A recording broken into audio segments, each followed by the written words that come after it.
It's new. So big, I thought. Is there just a feedback? So you're the. No, seller, he's you not. have to keep that. Okay. I thought he was. Yesterday someone said, no, yesterday was like, he's on a Okay. He said So that just he kind of was decided here, I got I'm like, it. I mean, not that I Mike, think that's thank you anymore, very but I was just like, thank you. Are we ready? I guess. We're going through Julie. I've got it live streamed on YouTube, so. Do you want to say anything into the Zoom or is there- Test, test. You hear it? Oh. Go for it. Ready? Do you want me to say something? Unless there's something you need to say. Okay. Well, I would just remind folks that these mics are going to be live the whole time, so just letting you know, no hot mic moments. Also, I guess just for housekeeping, you all should have a folder. In your folders, there are multiple documents for today's meeting that we've printed for you. Anything else I was going to mention? Please be patient with us. It's a new IT system, so there may be some lag time, but that's it. Thanks. Morning, I'm Chairperson Madeline Quinlan, and I'm welcoming you to the board meeting. It is 8:41 on Thursday, November 17th. And we'd like to begin our meeting with Pledge of Allegiance. So if you'll all join stand. I Pledge allegiance to the flag of the United States of America and to the republic for which it stands, one nation under God, indivisible, with liberty and justice for all. Chris, if we could do roll call Madeline Quinlan, here. Tammy Lacey, Present, good morning. Ann Keith, Welcome to Bozeman. Susie Headland, Here. Tim Tharp, Here. Jane Hammond, Here. Renee Rasmussen, Here. Charles Fox will be here, Superintendent Arnson, Good morning. Commissioner Christian's office, Governor Gianforte's office. Thank you. I'd like to provide the statement of public participation. The Board of Public Education encourages the public to participate in board discussions. Persons who wish to participate should sign the public comment sign-in sheet and identify themselves to the board chair or the executive director prior to the board's consideration of the matter in which the persons are concerned. Anyone wishing to participate in board discussions will be recognized by the chairperson in keeping with normal board parliamentary procedure. We discourage public comment on personnel matters and ask that you discuss these issues in private with the board chair. The Montana Board of Public Education is a professional development unit provider. Attending a Board of Public Education meeting may qualify you to receive professional development units. Please complete the necessary information on the sign-in sheet if you are applying for professional development units. We'd like to welcome our visitors. Are there any people in the room who would like to stand to be recognized? And if you plan to testify at some point, you can also introduce yourself then. Anyone care to say hello? Justin. Great. I'm Tom Anthony, I'm the Associate Dean at HEB.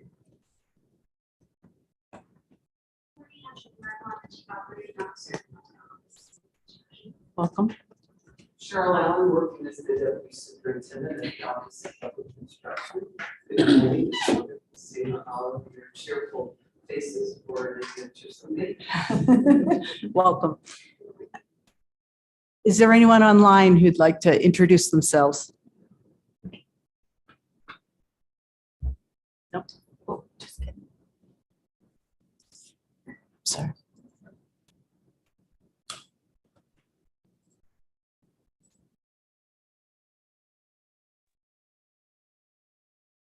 Good morning. This is Dennis Parman, Executive Director of the Montana Rural Education Association.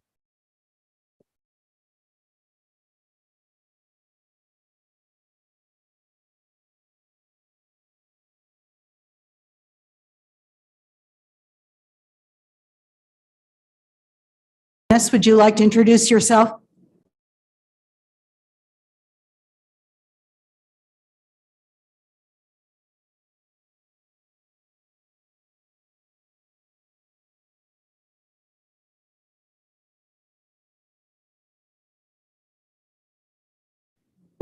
All right, I'm going to go on. The next item on the agenda is the consent agenda, which includes the minutes from our last board meeting, September 14th and 15th, 2022, the financials for the Board of Public Ed, and the new committee assignments that we worked out in September. These are all part of the consent agenda. Could I get a motion to approve the consent agenda? Madam Chair, I move the consent agenda. It's been moved by Board Member Hammond. Is there a second? Seconded by Board Member Lacy. Any discussion? All in favor, say aye. Aye. Madam Chair, I think we should go back and do public comment on Oh, anything that's not thank you mentioned very on the much. agenda. You know, you have a novice running this That's meeting. all right. You're doing great. Doing fine. Thank you. Is there any public comments that anyone would like to make regarding any items not on the agenda? I have one member in the audience who'd like to speak. And why don't you introduce yourself, and then I'd like to share a little bit with the board. Yeah, my name is Gary Lucene. I'm a Bozeman school trustee. Mr. Lucene asked us yesterday if he wanted to comment on the Chapter 55 process. And when we talked about it, there really didn't appear to be a point in the agenda where there was a motion that he could address related to the process. So we suggested that this morning would be the appropriate time for him to do that. So welcome, and please provide your comments. Thank you very much, Madam Chair, members of the board. Again, my name is Gary Lucene. I'm a Bozeman school trustee, have been for going on 18 years. And just to give you a little brief history of what is putting my mind in my thoughts on education this time, I've also served on the Montana School Boards Association Board of Directors for the last 13 years. I had the pleasure of serving 8 years on the MSU Dean's Advisory Council for the College of Education, Health and Human Development. So I've got to hear a lot of different thoughts and issues on education. Also participated in legislative process for many years, actually since 1987. And I'm here to talk about the process. I was also honored to be on the Chapter 58 Negotiated Rulemaking Committee, and I was on the Chapter 55 Quality Schools Task Force. And I'd like to share with you today my thoughts, my experience on serving on both of those, but mainly Chapter 55. And one additional thing that adds to my comments today is my experience in our school district for the last 16 years of working in the consensus process. And our consensus process was, we started with Bob Chadwick, who wrote this book. And our district applies this process very actively all the time on the consensus process. So my point today is to express my thoughts. I don't want to criticize anyone, but I think it's important for this board and others in the room. I'm glad Superintendent Arnson is here, and Julie Mergel and Cheryl Allen to hear my comments. And my intent is to present to this group perhaps a different thought on how to approach some of these issues in education.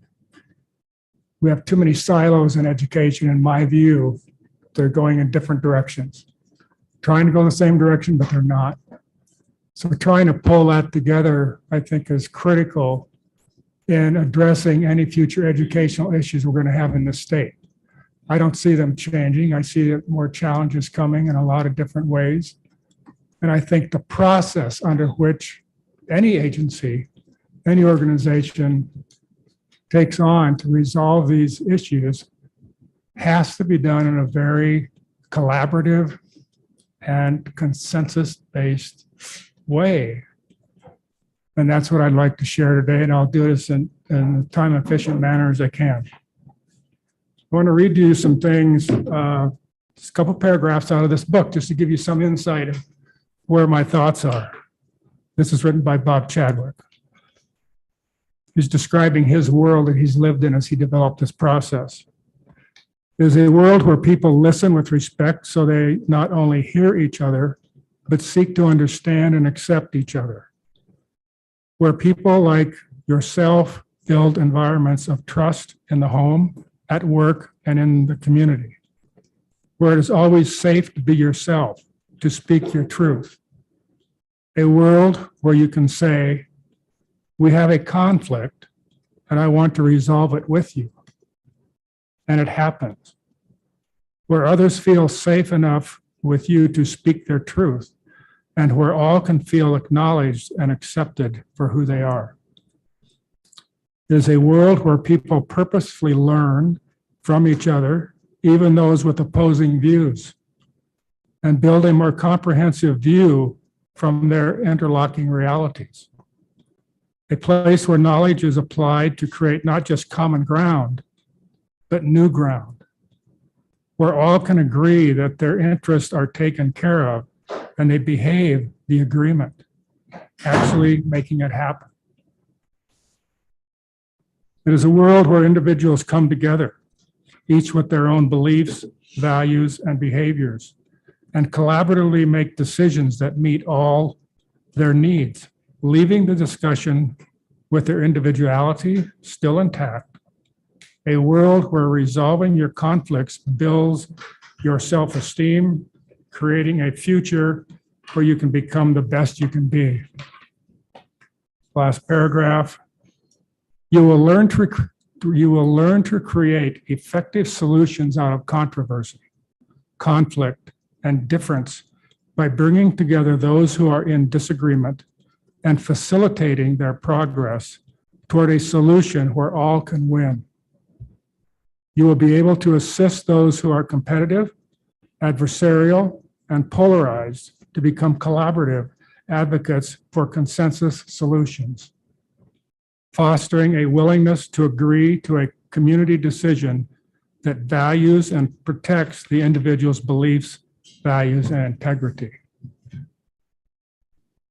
So there's obviously a lot in this book, but it's important, I believe, in education that we apply this concept in this process. It's different, and I know many people have different views of what the consensus process is. But when I look at our Article 10 of our Constitution, where it is the goal of the people to establish a system of education which will develop the full educational potential of each person. That is something that's emerging, certainly in our district, on a very aggressive way, and in many districts across the state. And we have very diverse, as you all know, diverse districts across the state. But on the mission to address individual needs of students and make them as successful as possible is a very challenging task for every district. And that's what has brought me to this point where we need to change our process and how we address educational issues.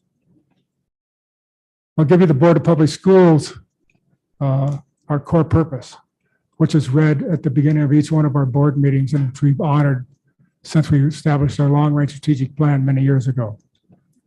Bozeman Public Schools exist to provide an outstanding education that inspires and ensures high achievement, so every student can succeed and make a difference in a rapidly changing world community.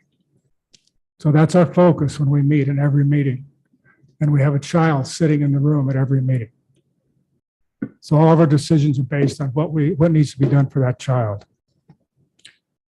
The consensus process I'm used to, and I'm going to use the example of just my experience on the Quality Schools Task Force and what I observed in the negotiated rulemaking committee for Chapter 55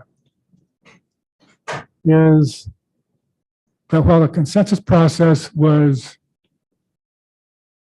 the process that people wanted to use, it was not the consensus process, at least that I'm used to using and that I understand. And I think overall that process created conflict rather than resolved conflict. Otherwise, I don't think we would be here today dealing with some of the issues as you have to deal with on Chapter 55. So the process really looks, initially, the initial meeting is they're very slow meetings. They can drive some people absolutely crazy because it goes too slow. But we identify the worst possible outcomes of the issue we're trying to address. Those are all identified, written down, they're reported out, they're documented, and they're provided back to each person who's in that meeting. Those are eliminated from the meeting. The purpose of the consensus process is to focus on the best possible outcomes. What's the best thing we can do and have this process resolve any conflicting issue or any issue we're dealing with? So everybody in the room focuses on the best possible outcomes. We get rid of our worst possible outcomes. And I don't believe that was done in this process. And I think there's an opportunity at this Mr. point. Lucid, I'm going to ask you to maybe wrap it up in about 1 minute or two. Thank you very much. I appreciate that. I will. So I think, to me, you're aware of some of the hot topic issues in Chapter 55, which I know is on your agenda this afternoon.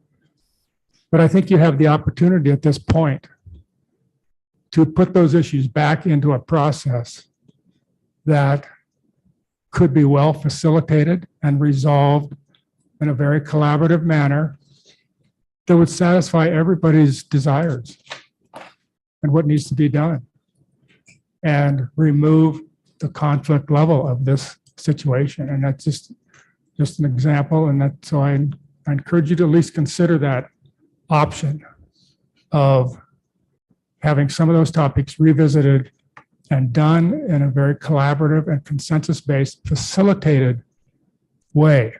So everybody in the room can be heard.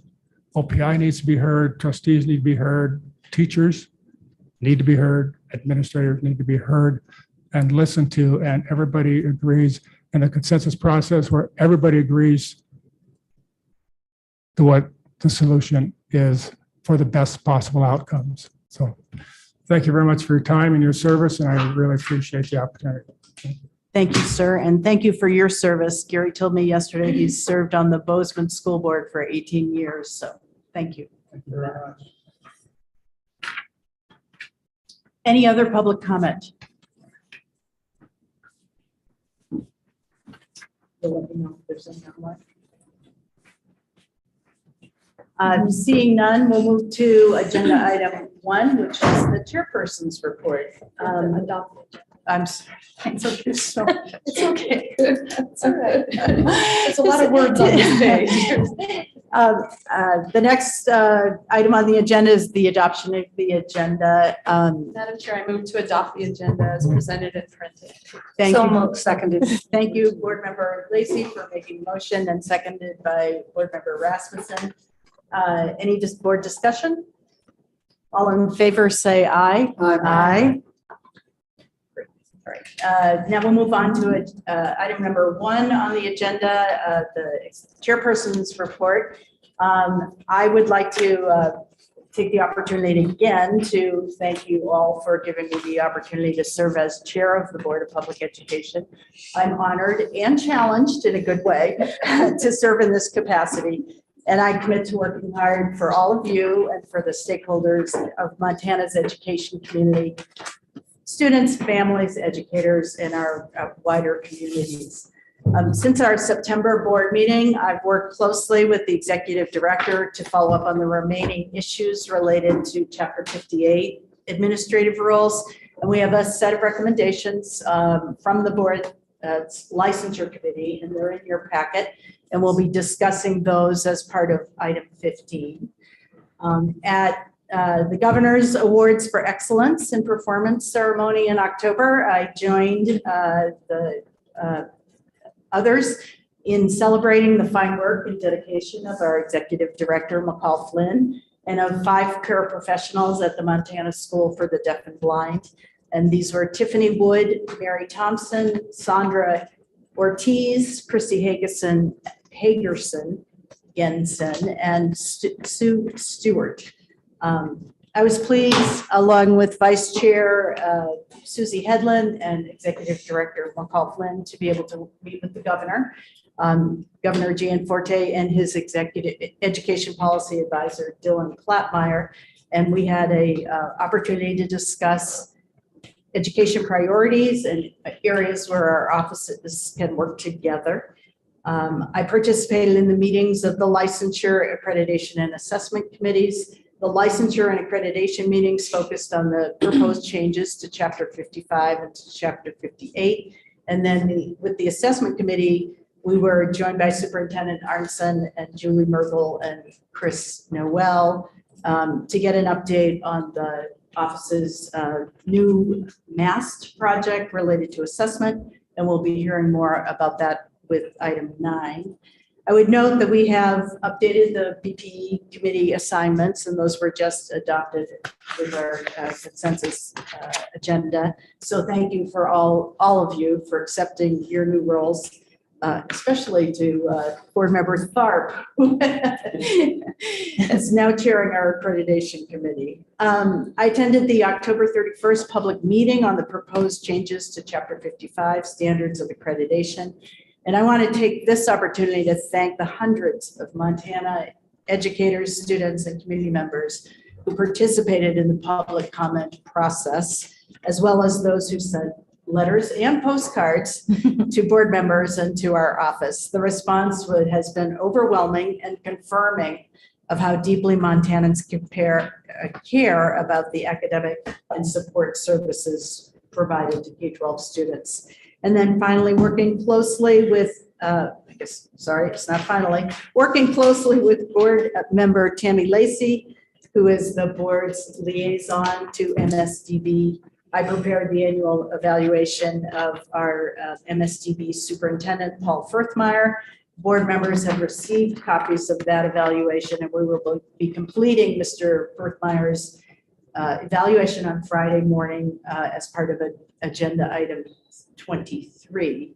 And then finally, I would like to thank the members of the Certification Standards and Practices Advisory Council for reworking the Professional Educators Code of Ethics at the board's request. I know for many on the council that this work has been both personally and professionally challenging, and I want to thank them for their dedication to the process and to bringing forward a new recommendation to the board that I hope we can accept. The board will be taking up the Code of Ethics on item 21 on Friday. So thank you. Next item, Executive Director McCall Flynn. Thank you, Madam Chair. Before I give my update, I do just want to give a huge thank you to Superintendent Bertram and Ms. Lori Ross and everyone who helped prepare us for this meeting here in Bozeman. The tours yesterday were excellent. Obviously, you've seen all the work that's gone into getting us ready this morning, not just with IT, but just setting up this room. So I just really want to give them a big thank you. These are not easy things to pull off, and we could not have done it without the help from the Bozeman School District. So really grateful to all of them. The board office has been awfully busy since your last meeting in September. As you know, I presided over the Chapter 55 Standards of Accreditation hearing on October 31st. We heard from 9 people who offered public comment in person, 7 people who gave public comment via Zoom, and as you all saw, roughly 1,500 comments in total when public comment closed on November 4th. I'm happy to go into more detail on any of those comments if any of you have questions, but you've all received the raw public data. You've got the compiled comments in your agenda packet, but please do let me know if you have any questions. I don't think it's a surprise, but it was a huge undertaking for our office to receive 1,500 comments, compile them into a raw data document, and then go through and compile those in a way that was meaningful to your discussions later today. I do want to say that with a high number of public comments, there's always some level of human error.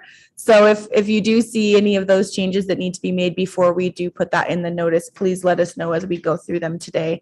We want to make sure that what goes in the notice is as accurate as possible.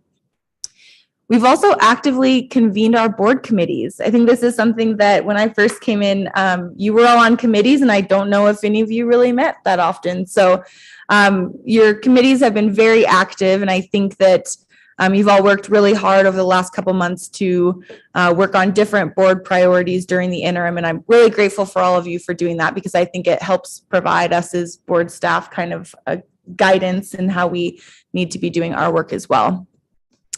Additionally, as you may have seen, the governor's budget was released on Tuesday. As you know, the board historically doesn't have a lot of legislative priorities outside of our budget. You should all have the Section E items and the budget in your packets. We printed those for you. We also sent them to you earlier this week for the Board of Education meeting on Friday. You'll see that all three of the requests that we had did make it into the governor's budget. So that is certainly a positive.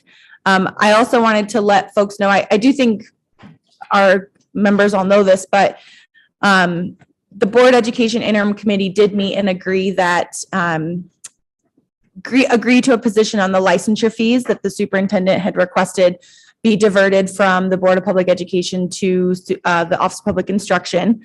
After weighing all the options, the committee decided that we would allow the superintendent to move forward with that legislation, and certainly would ask the governor's office to backfill us with general fund, so that if that legislation did pass, that we would then have that general fund as our funding for our budget. And that was also included in the governor's budget. So you'll see that in there additionally. And I guess that's all I have. I'm happy to discuss anything further, but I feel like most of the things that we've been doing are all of the things that are in this agenda. So we'll be talking more about them as we continue. And if you have questions, please let us know. Thank you, Madam Chair. Thank you, McCall. Are there any questions or comments from the board members before we move on? Great, thank you. Welcome, Superintendent Arntzen. You're next on the agenda. Yes, and I'll try to get you caught up with a little bit of time with this. Thank you.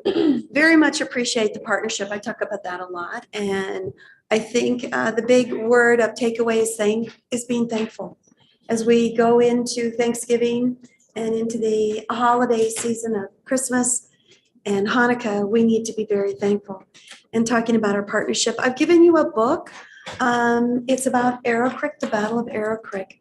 November is Native American Month, and I think it's exceedingly important that we recognize our original Montanans. And there are Montanans that are within us. 10% of our school population are tribal children, and we want to make sure that we honor and respect their culture.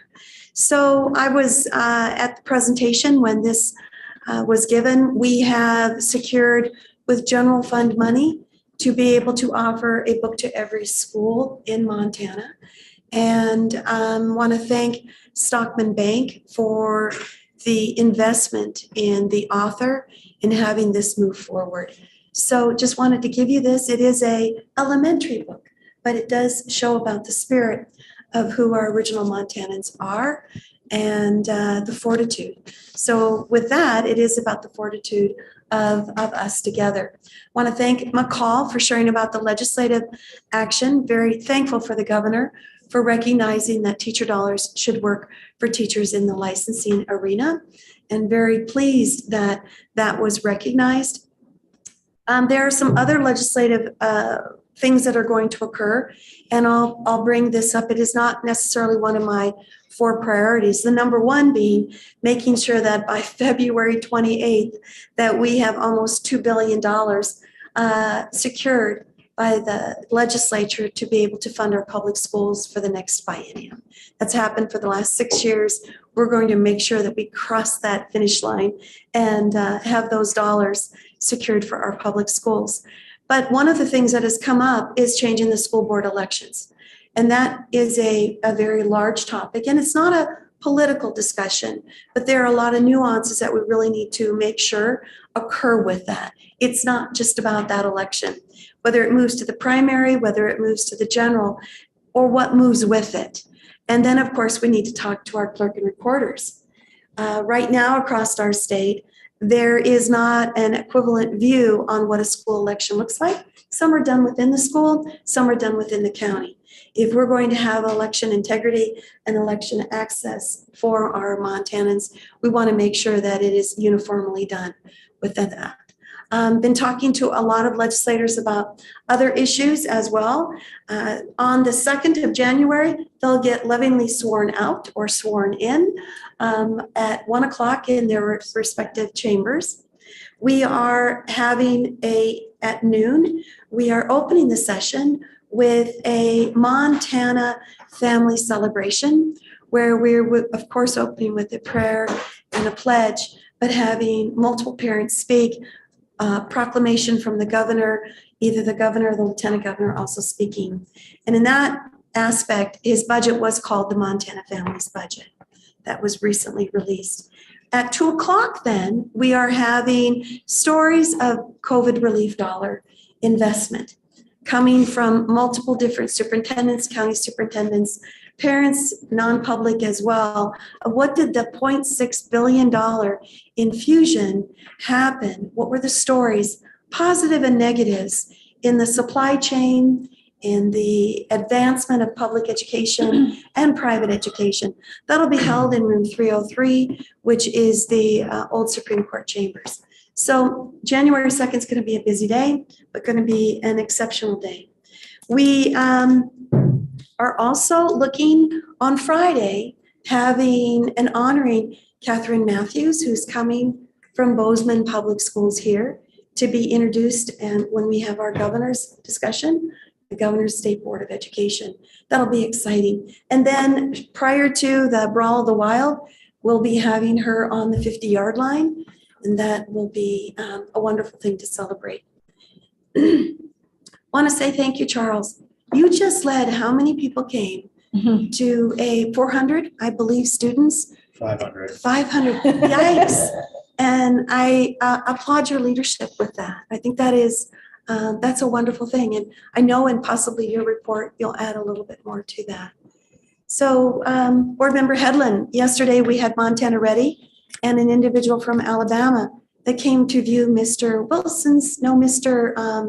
Help me with the name. He's your CTE director there with Watson. Watson. Thank you so much. Sorry for mispronouncing that. Someone who has tried and true been there and working within this arena. We are in a great partnership with the Department of Labor and seeing exactly what Alabama has done. I want to shout out that we probably have about 6 school districts right now, including Great Falls Public School System. And thank you very much for your leadership in laying the groundwork for that, in having individuals being recognized in school, as well as having that toward their graduation credits. So we're excited for that. And then with you, Mr. Tharp, Board Member Tharp, helping us secure individuals for our TAC team, our technical advisory team, looking at what we can do as not just for the innovative model that we have with the alternative testing, trying to see exactly who we want to represent. And I believe special education students are one that we can definitely have a reflection in how we assess all students as we move toward individual student proficiency. So you've got a great agenda ahead of you. I know we're going to talk a little bit about goals and a little bit of a review. A lot of energy and effort from our excellent staff at the Office of Public Instruction have prepared things for you. I know you are also talking about Chapter 58. If I could be so gracious and to say thank you for the review of the committee that looked at this. But if I could also ask that if you are looking for consistency, if you are looking for consistency in other standards and in other rules that you have, to put words that are embedded in 58 that are nowhere else might be a little bit challenging. And I know that in 1058-610, in the counseling aspect, there were not very many comments, but I know that the board listened to CISPAC as well as the not the board, but the group listened to CISPAC, a couple comments, and then reverted back to language that was put in. The language is about gender and sexual orientation. We do not have that in any other rules that are explicitly discussing that. So in our teacher prep programs, why would we go ahead and embody that language that I believe will discriminate? So if we don't have them anywhere else in the rules that you embrace, why would we then cause some sort of a challenge to our schools if it's reflected one and not reflected elsewhere? Those rules are politically charged, they're volatile. I'll come back to legislature. I recognize and I share with legislators your constitutional authority, but I know there is a lot of movement in Montana as well as across our nation regarding those rules. Please be cautious. I am just trying to share with you in our deep dive of this, of where they are. The rest of 58, I thank you. If it's wordsmithing or trying to have equivalency of words, that is your prerogative, and I appreciate that. In 55 and what you're moving forward with 55, if I could also say, this is one of the largest pieces that I believe the state board could ever do. This means then of our 402 school districts and our 828 schools that we have across our state are looking to you for guidance. If we are going to make change in public education, let us focus on student. So proud that the board did recognize that we talk about students when you initial your discussion in your boards. And I know that happens across our state. Rather than looking at checking the box of what it might be to be a quality school system, please peel this back to look at how we can embody the Constitution for each child. Because we do not want each district to look the same. We want their districts to embody the community of children and the community that they come from. I know at your level that is and might be difficult. One saving grace to that, if I could also say, is we also work together then on how this is implemented, because it does come from your direction. So how we implement accreditation is a process that we will work together with, and you will ultimately approve or disapprove.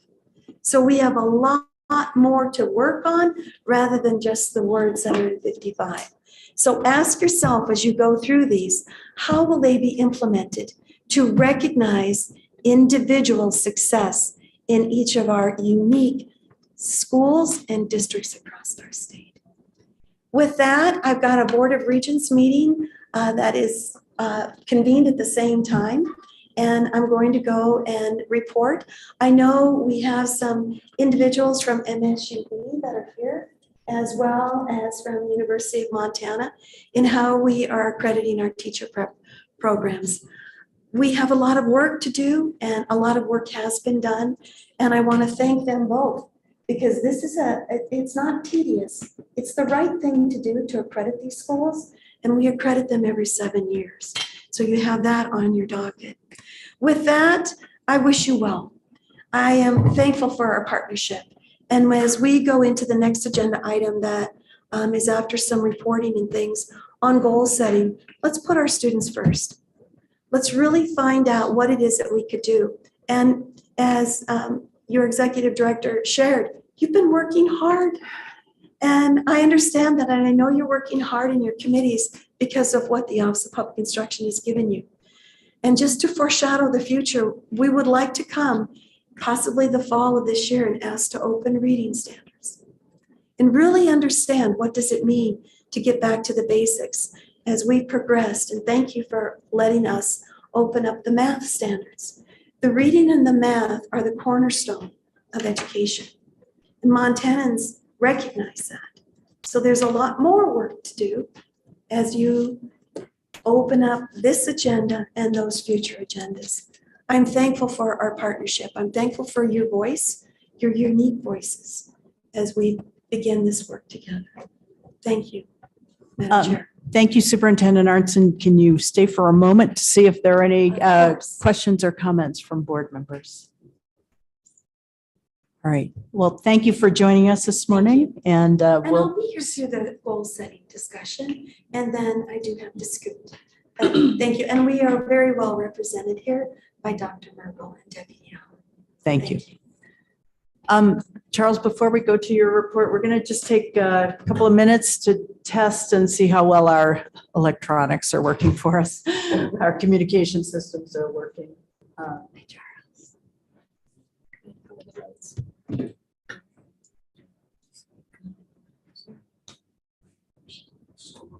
So will you pause your and mute? Whatever you were told to do when I turn mine on.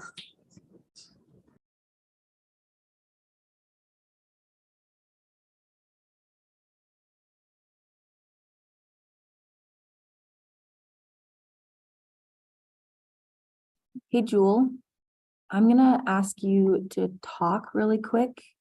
Oh, yay. Okay. Will you test for us? Okay, I am unmuted. Can you hear me? Hooray. Okay, Hallelujah. Thank you, Jewel. you're welcome. Everybody have a great day. Thank you.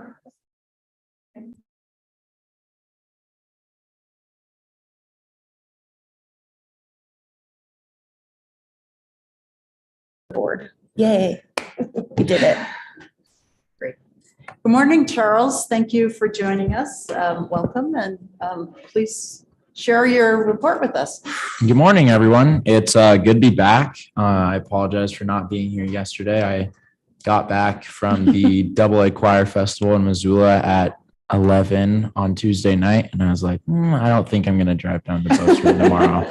So, yeah, as Superintendent Arnson said, the past couple months have been dominated by this Montana Association of Student Councils conference in Great Falls, and by all regards, it was a smashing success. The prior year, we were in Glendive and we had about 150 students. This year, we were expecting 200, maybe higher numbers, 250.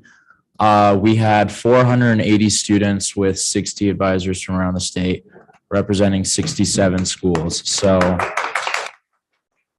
it was amazing. It was scary. We got to Great Falls, me and Mr. Kelly Elder, and we had a 5-hour meeting saying, how are we going to actually do this conference now? It was a scramble, but it was amazing to see the energy and the readiness of students to dive into leadership and meet new people from around the state.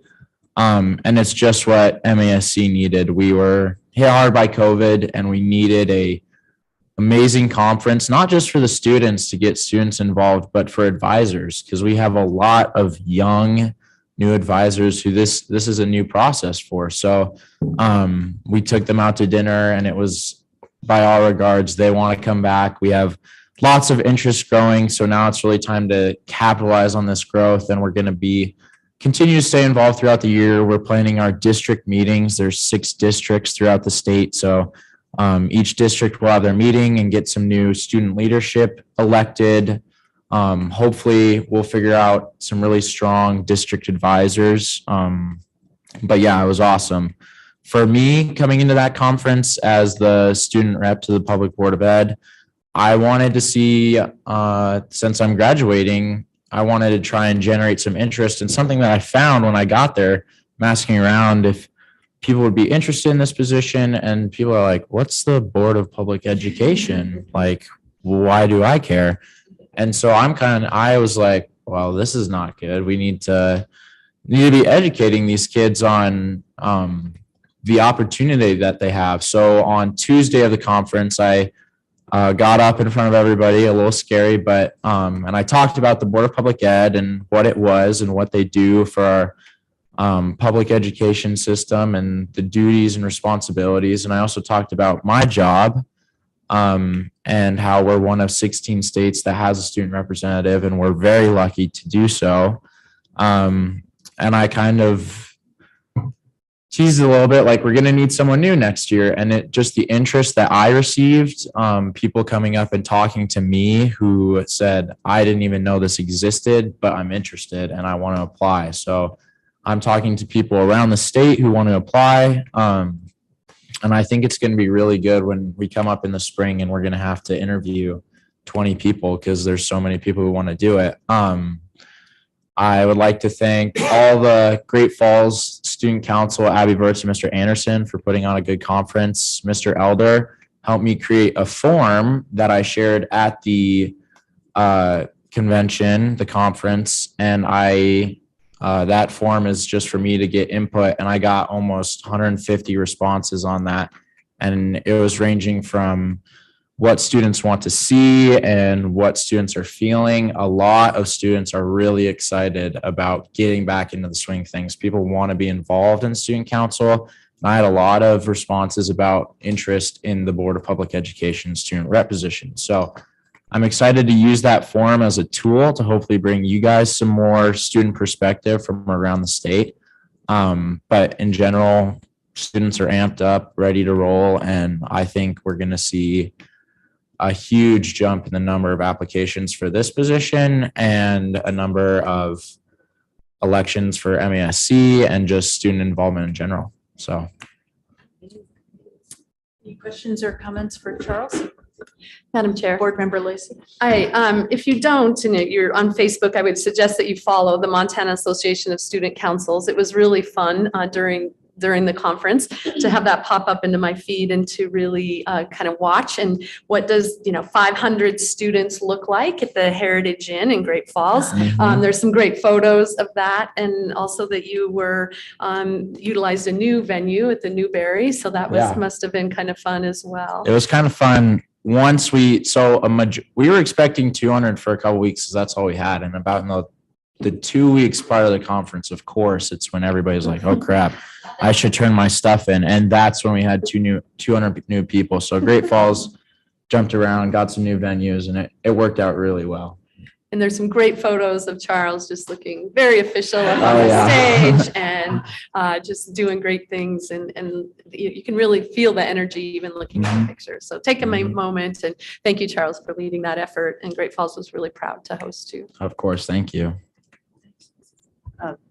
Executive Director Flynn? Thank you, Madam Chair. I just wanted to note that like my first meeting with Charles, when he came to the office and we did orientation, he talked about having some kind of platform where students could write in what they were thinking, what they were feeling, what they wanted to see from the Board of Public Ed, and how he as the student rep could be kind of the conduit for that. And so I really just want to say congratulations for getting that off the ground. I mean, that was your vision this summer and it feels like that was yesterday. So good job for being able to do that in such a short period of time. And I can't wait to see some of the responses. So congrats on that. Thank you. And I have a question for you. What do you attribute, what kind of outreach did you do to encourage students to attend the conference? Yeah, so it was definitely kind of just blasting it out through every possible way we could find. As a district president, you reach out to all your schools in your district. I know in the Helena area, we have our little group, like all the Helena middle schools, high schools. Townsend comes with us. We all kind of just group up, but it's all the district presidents. It's kind of hard, but we find all the emails. We try and find student council advisors at schools and we reach out. I'm pretty sure Mr. Anderson from CMR High School used, I'm not sure what it was, but it's something that all schools, teachers have access to, and he blasted it out. And then it's really just people who have experience saying, let's go get involved. So it's just continuously for months, just trying to market this as something that's always happened, because it's been, MASC is a really strong presence and it has been. And then COVID, it's just shut everything down and threw off our schedule. So this is the first time in a couple of years that we've had our fall conference, is how it usually goes. The past couple of years have been spring conferences. So that was, I think it was like 2 conferences in 7 months. So it was kind of crazy for a little bit, but now we're back on the fall schedule, and now everybody kind of knows about it. So hopefully the numbers just keep going up. Well, congratulations, and thank you for being here today with us.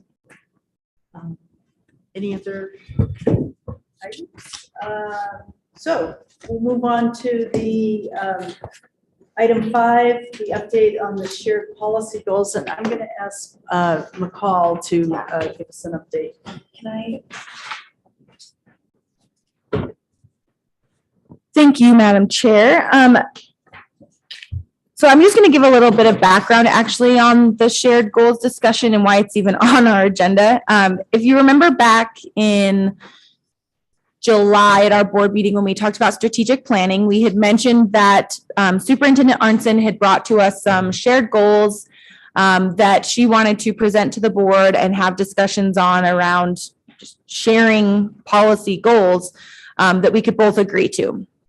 So in September at your board meeting, there was a list of about 8 or so shared policy goals, and you all discussed for a bit with Superintendent Arnson, kind of as a roundtable discussion around what some of those statements could look like that you all could agree to. At that time, we agreed that 30 minutes was not long enough to have that discussion, and really asked that the board convene a committee to look further at those policy statements, to create statements that we thought that both the Office of Public Instruction and Board of Public Ed could agree to generally, that would be supported by both parties and certainly could be used as policy statements, you know, through the interim, during the session, whatever it might be. So earlier this week, well, I should say the Board of Public Ed did convene and did create policy statements for each of those 8-ish areas. We sent those over to the superintendent and folks in her office to have a discussion around them. Earlier this week, we had a discussion and the superintendent had presented some of her goals as well. And at that time, we didn't move forward with the shared policy statements that the board had created, but instead kind of agreed that, you know, the board's working on goals, Office of Public Instruction's working on goals, and a lot of those do overlap. Certainly we agree on a lot more and are working on a lot more together that we aren't. So that's kind of my synopsis of where we're at. It's kind of my update on the shared goals. And we've kind of put it to a pause. We have the statements and you all have the handout that I sent you that the superintendent gave us. I certainly would allow, you know, Superintendent Arnson, Board Member Lacey, Board Member Hammond, who were part of those discussions earlier this week, if you guys wanted to add anything, but that's kind of an update on where we're at right now. Superintendent Arnson? Thank you so much, Madam comments? Chair. What you have in front of you, board members, is under 4 things, hope being our students, of course, our great 12,000 teachers that we have licensed teacher leaders across our state. The Montana Learn reflects the standards, the teaching and learning standards that are 11 that you also embrace. And then the Montana Ready is that investment into what is next in an individual's life. So what my purpose is, board, is to really, instead of having the reports and the updates given, and as you'll see it even at the end of your agenda, it's portrayed of what is next. And, you know, my purpose is, yes, it is about education, but it's also about the fact of what do these reports mean for data for you to make your determinations and your decisions. So what I'm trying to see is, after 6 years of being in this role, what it is that we can use the great staff of the OPI in moving toward an outcome, whether it's an outcome that is specific or a general outcome of student achievement in math, reading, science, or in any of the other offerings that are in our public school system. So what I'm trying to do then is look to see a major hierarchy goal that we can work for, as well as those pillars, as I believe I discussed at the meeting, of the how to get there. So in other words, we may have some interesting discussion on what the what is, and then how we work there could be how the reports and everything else that come from our agency. And that was pretty much what I have. We can come together. I know you do strategic planning. I don't know what that strategic, I've never really been invited to that strategic planning except for this last summer when we had a little bit of discussion with it. But I'm looking at more of a hierarchy goal so that, as Charles just said, what is the Board of Public Ed? What is the Office of Public Instruction?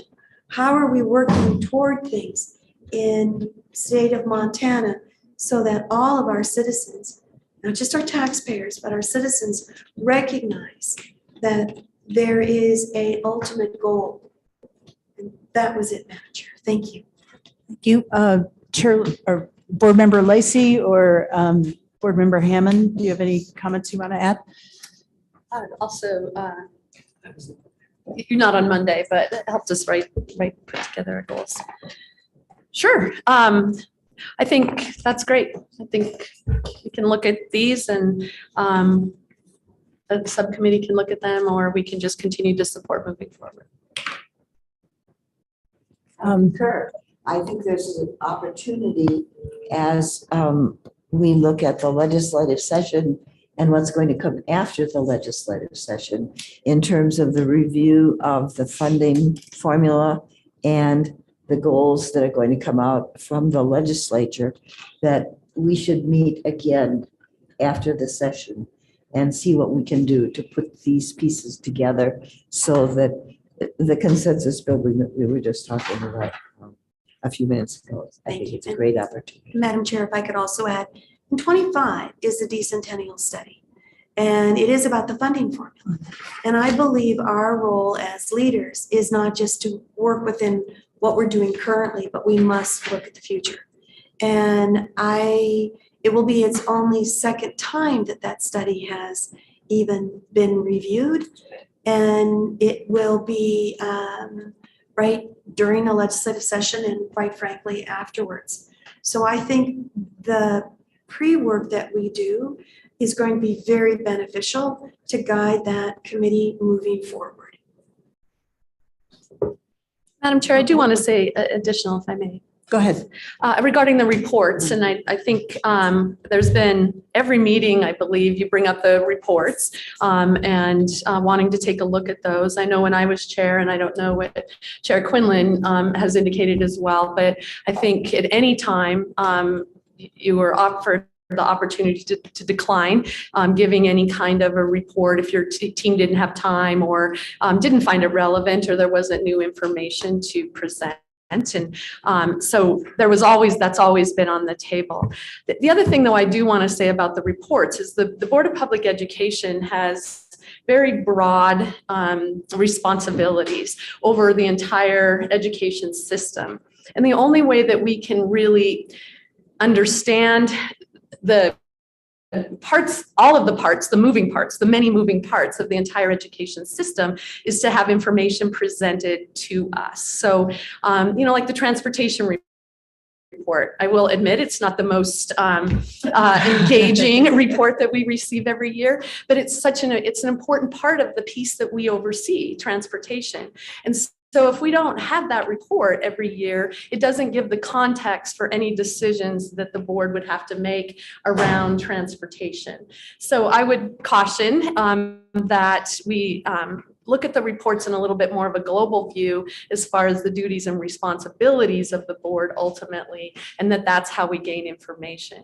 I would also like to add that that's also how the public gains information, because I think you suggested on Monday that perhaps committees could meet with some of your team members, committee members, and then they be given that information, which could work in certain situations. Definitely, but the problem with that is then the whole board doesn't have all of the same information. Only a portion of the board has it. And the public doesn't get to hear the transportation report. There is no other way for them to gain the information should they want it, except for perhaps going on and reading the report on the website, because I know your website is very robust. So I think, the reports I understand, and I understand and value the time of your team members. They're amazing and working hard. And I think if there was something, it's like, this just doesn't fit with anything, let's, talk to the chair in the do that report. But broadly, the board members have to have that information in order to be able to do our job. So thank you. I just wanted to mention that. Board Member Rasmussen, did you have anything you want to add?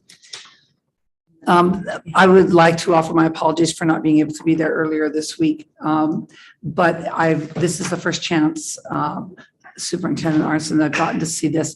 And I think this would be really handy for the board. If you are going to group your reports, or if you're going to internally look and say, where do these reports fit within these goals, and what is it within those goals that would be very handy for us to know as well. So if this is some kind of guiding document you're creating to help you understand your processes, and then you'll relate that to us, this could be quite useful for us to do that global processing. Where does that fit? Does that fit under hoping? Does that fit under, our getting students ready to move on? Or does that fit under, our concerns about the teacher aspect? I really, and it's clear and it's concise, and I really applaud you for this document. As to how you and us fit together, I'm not gonna, that's too far in the future.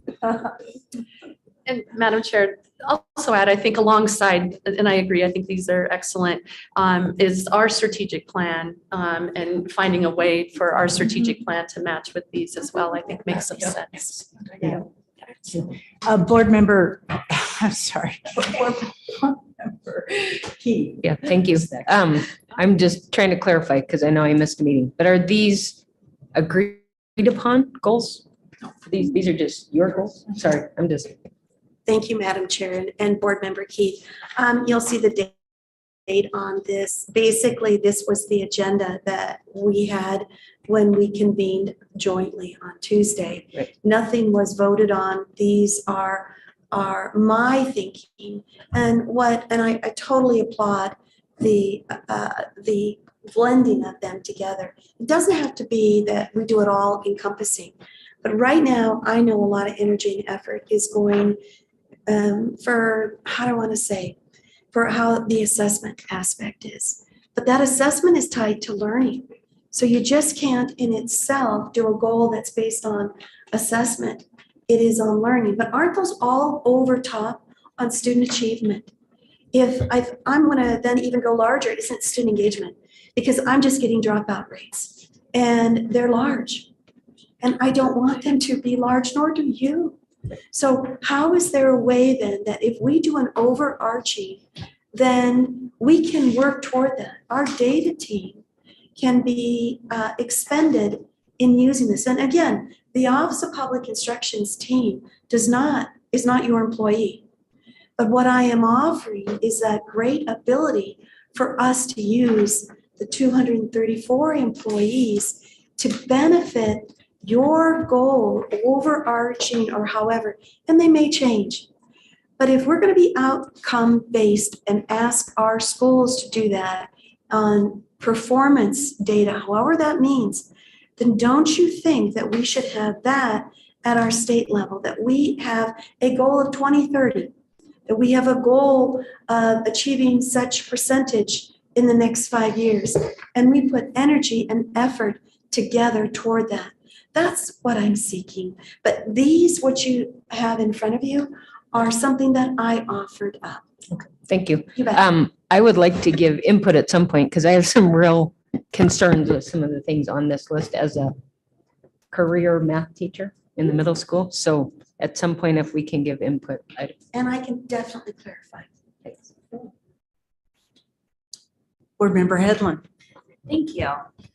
Yeah, I think further discussion would be excellent. I've always been a very strong believer in your Montana Hope initiative, as you know, but I feel like these goals fall under learn. They're based on academic achievement bandwidth, for example, and I'm really wanting to see more for our mental health. Like you just said, our graduation rates, very critical right now. I think we need to make sure we're still working on mental health, suicide prevention, graduation rates, our partnership with the Counselors Association. So those are the things I'd like to see under Montana Hope. Like Board Member Keith said, maybe we can continue discussion, but I just want to make sure that that's still a focus of your Montana Hope initiative. Thank you. And if I could, Madam Chair, these are prioritized. So hope is number one. And you can't get to number 4 if you don't do number 1, 2, and 3. So they're very strategic. The hows are the bullet points. So how we get to supporting our children, our students, how we get there could be the work that we do together. But these were just my ideas. They have been my ideas from the time that I entered office. But the bullets have been not changed, but they have been accelerated because of the pandemic. And I think that, again, to your comments, you're exactly spot on. So how we get to supporting our children and our students, the family initiative that we have as well, right now, as I had shared on the opening day, families, I believe, are the first teacher, and they are part of the education process. So and they weren't mentioned here. I don't know what your house would like to be to get there. I just know we have to put our children first. We have to look at our teachers. We have to look at the partnership of our children and our teachers and how the manner of learning occurs. And then what is the outcome of learning is getting them ready for their next step in life. That has been my vision. How we do that moving forward strategically, would love to work together. I'd be thankful for that. Thank you. Good discussion, and we'll continue with that discussion. The next agenda item, thank you, is the annual HiSET report. And Katie Madsen is providing that.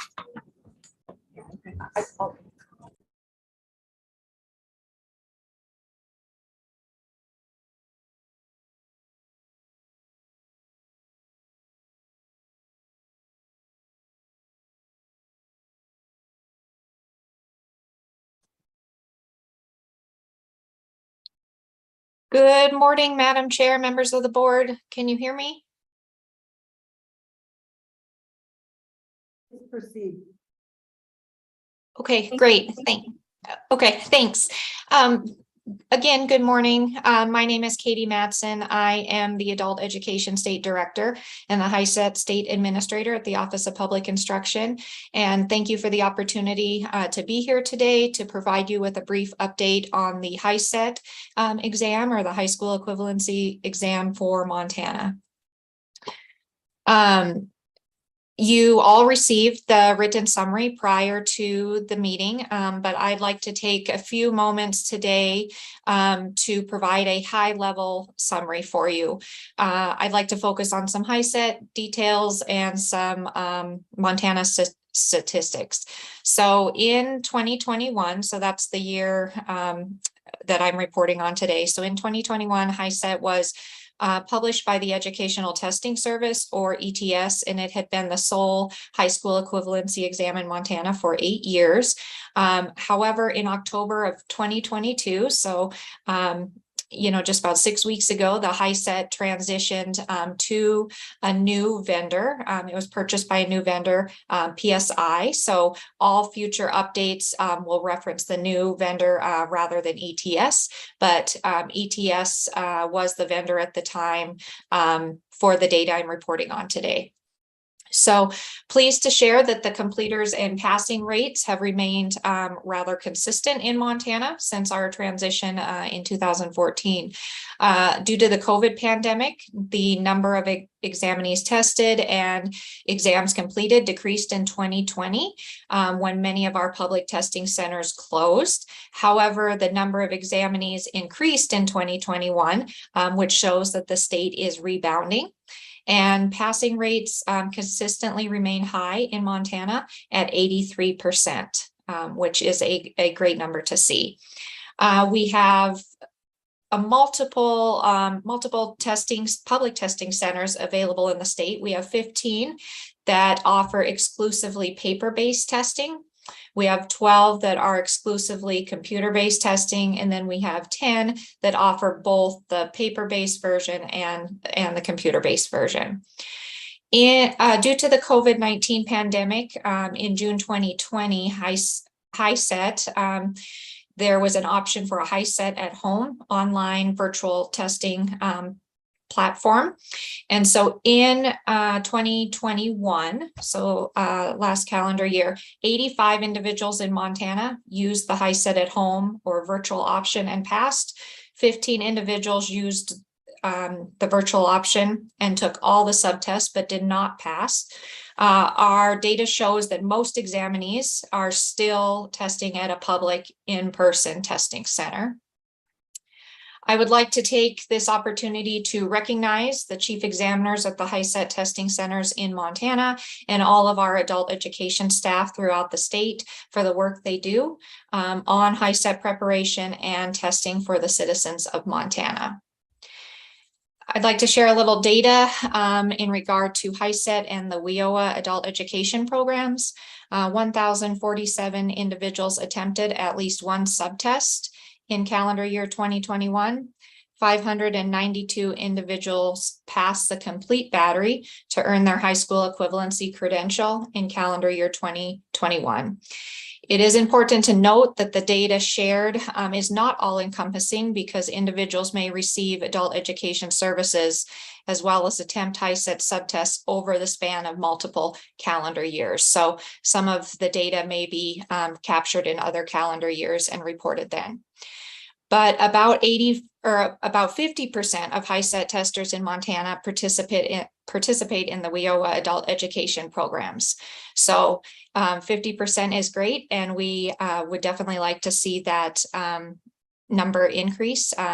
Our adult education providers are providing innovative and creative services free of charge to individuals who qualify to help move our adult learners forward. So with that, I will stand for any questions.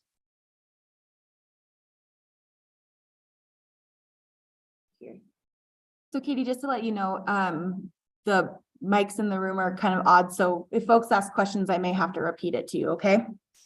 Okay. Are there any questions from board members? Board member Clark. Okay, thank you. Looking at the data from 21, obviously it bounced back from 20. What's our trend line looking for 22? Is that because even in 21, it didn't bounce back to the 19 levels? So what are we looking at so far for this year?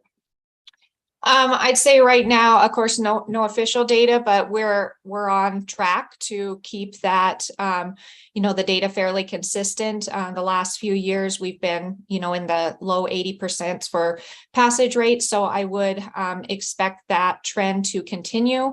I would also expect that possibly we might see our numbers dip slightly just due to the vendor change in early October. There have been some technical challenges with that, and so there has been some delay in delivering some of the testing. However, like I said, as far as the passing rate, I think that we should remain fairly consistent with that and keep that trend, with a high passing rate in Montana.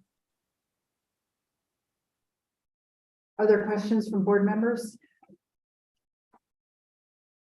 It's just for the room. Madam Chair, I don't have a comment. I want to thank Katie for the excellent report and the materials that are in our packet. I think it gives a great snapshot. And I'll just remind the board that our 5th goal of our strategic plan says that we support the preparation of all Montana students for employment, post-secondary education, and civic life. I think this report helps us understand that and then allows us to ask good questions and also to be able to have the information that we may need moving forward at some point. So Katie, thank you for enlightening us on this very important piece of our work. Good data. Katie, I have a quick question for you. I see on one of the tables in this report, it's reported by education level, and there's seems to be references to 5th, 6th, 7th, 8th grade. And I'm wondering, is that just individuals who decide they want to try it, or what is going on there? Sure. So that, thank you for the question. That piece of data is self-reported by the test testers themselves. So when they register for the test, they report their level of education. So that could be their last level of formal education, or I guess verifiable education. So yes, some of those individuals are attempting the test. Some of them have received formal preparation services, like through an adult education program. Some of them may be receiving testing in the corrections facility. Some may be prepping on their own, but that is their own personal level of education that they are reporting their highest level achieved. Thank you for that explanation. So it's not a reflection of the age of the test taker, but the grade level that they achieved. That is correct. Individuals must be 16 or older to take the high school equivalency test in Montana. Great. Thank you. Board Member Rasmussen. Thank you, Madam Chair. I just wanted to comment, I was looking at the last page of the report on the reasons why they were taking the test. And I just think that the two that's got the most percentage of choices were get a job and self-satisfaction. I think that that's really telling, and also is, you know, those people's stories can probably help a lot in our efforts to keep students in school, as Kelsey was just talking about, or Ben Johnson was just talking about, she just got the dropout rates.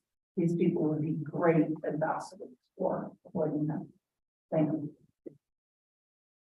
Thank you. I don't see any other questions from the board, Katie. So I also would like to thank you for the report and its valuable information to the board. Thank you for the opportunity, and thank you for all your questions and comments. Have a great day. Thanks, you too. Our next item on the agenda is the annual professional development providers list. And I do want to note that both agenda item number 7 and 8, last year we did put those on the consensus agenda, but we did specifically have a request from a board member this year to have those presented to the board. So anyway, they have been moved into a standalone agenda item, and we appreciate OPI for accommodating that request. So agenda item number 7 is Chris. Are you there with us? Yes, I am. And I actually am wondering if I could be promoted to panelist so I can share my screen. So Chris, you could share your screen, but people aren't on the Zoom. We have it in our packet. Okay. Okay. Sounds good. So thank you. I'll promote you so you can Okay. show others on the let's see.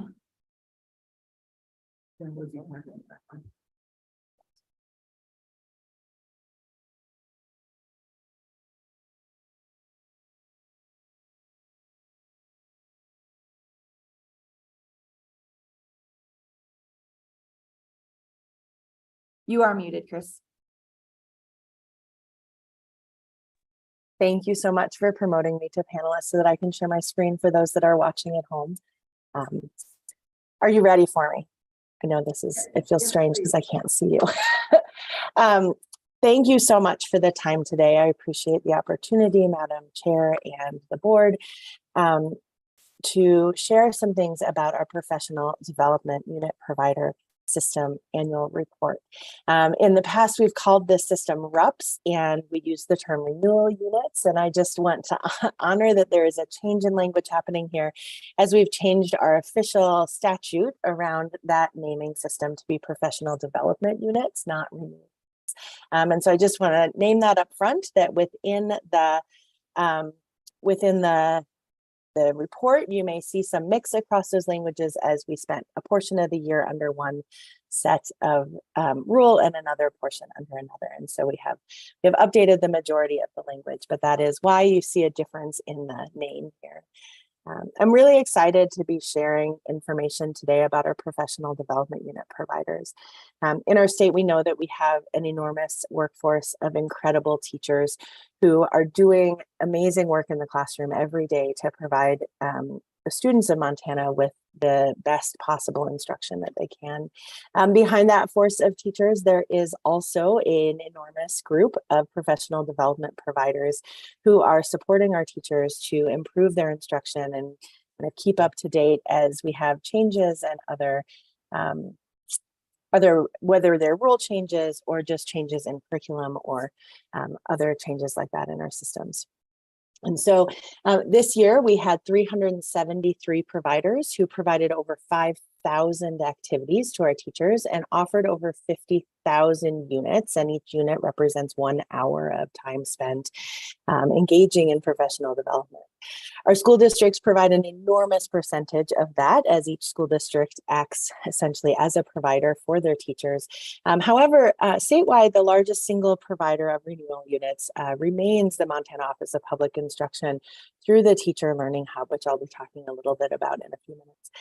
And I just want to name that our Teacher Learning Hub last year issued over 10,000, nearly 11,000 units. That is an enormous amount of work being done by the teachers of Montana. And of course, those Teacher Learning Hub courses do not just come from our staff.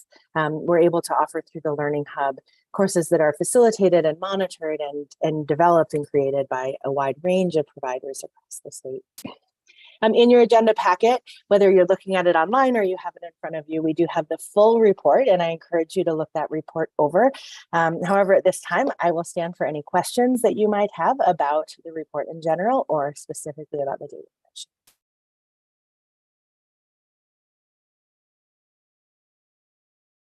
Member Rasmussen, just a comment.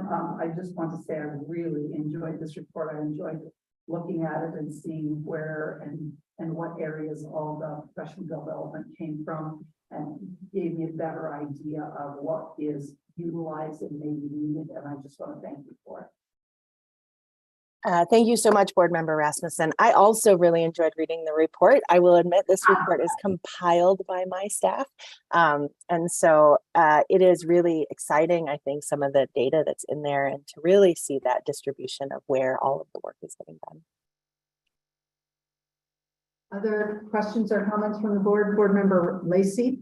Just a comment, fostering quality teaching and administration is our fourth goal within our strategic plan. And I truly believe that professional development is an absolute essential piece of that in fostering our quality teaching. And I think it's quite interesting when you look at the wide ranging entities that believe the same, that they want to provide professional development, they provide high quality professional development for their staff, because at the end of the day, it's really for the students in making sure that we have high quality educators in the classroom. So thank you to all the providers that go above and beyond, and thank you, Chris, for presenting the information to us today. Thank you, Board Member Lacey.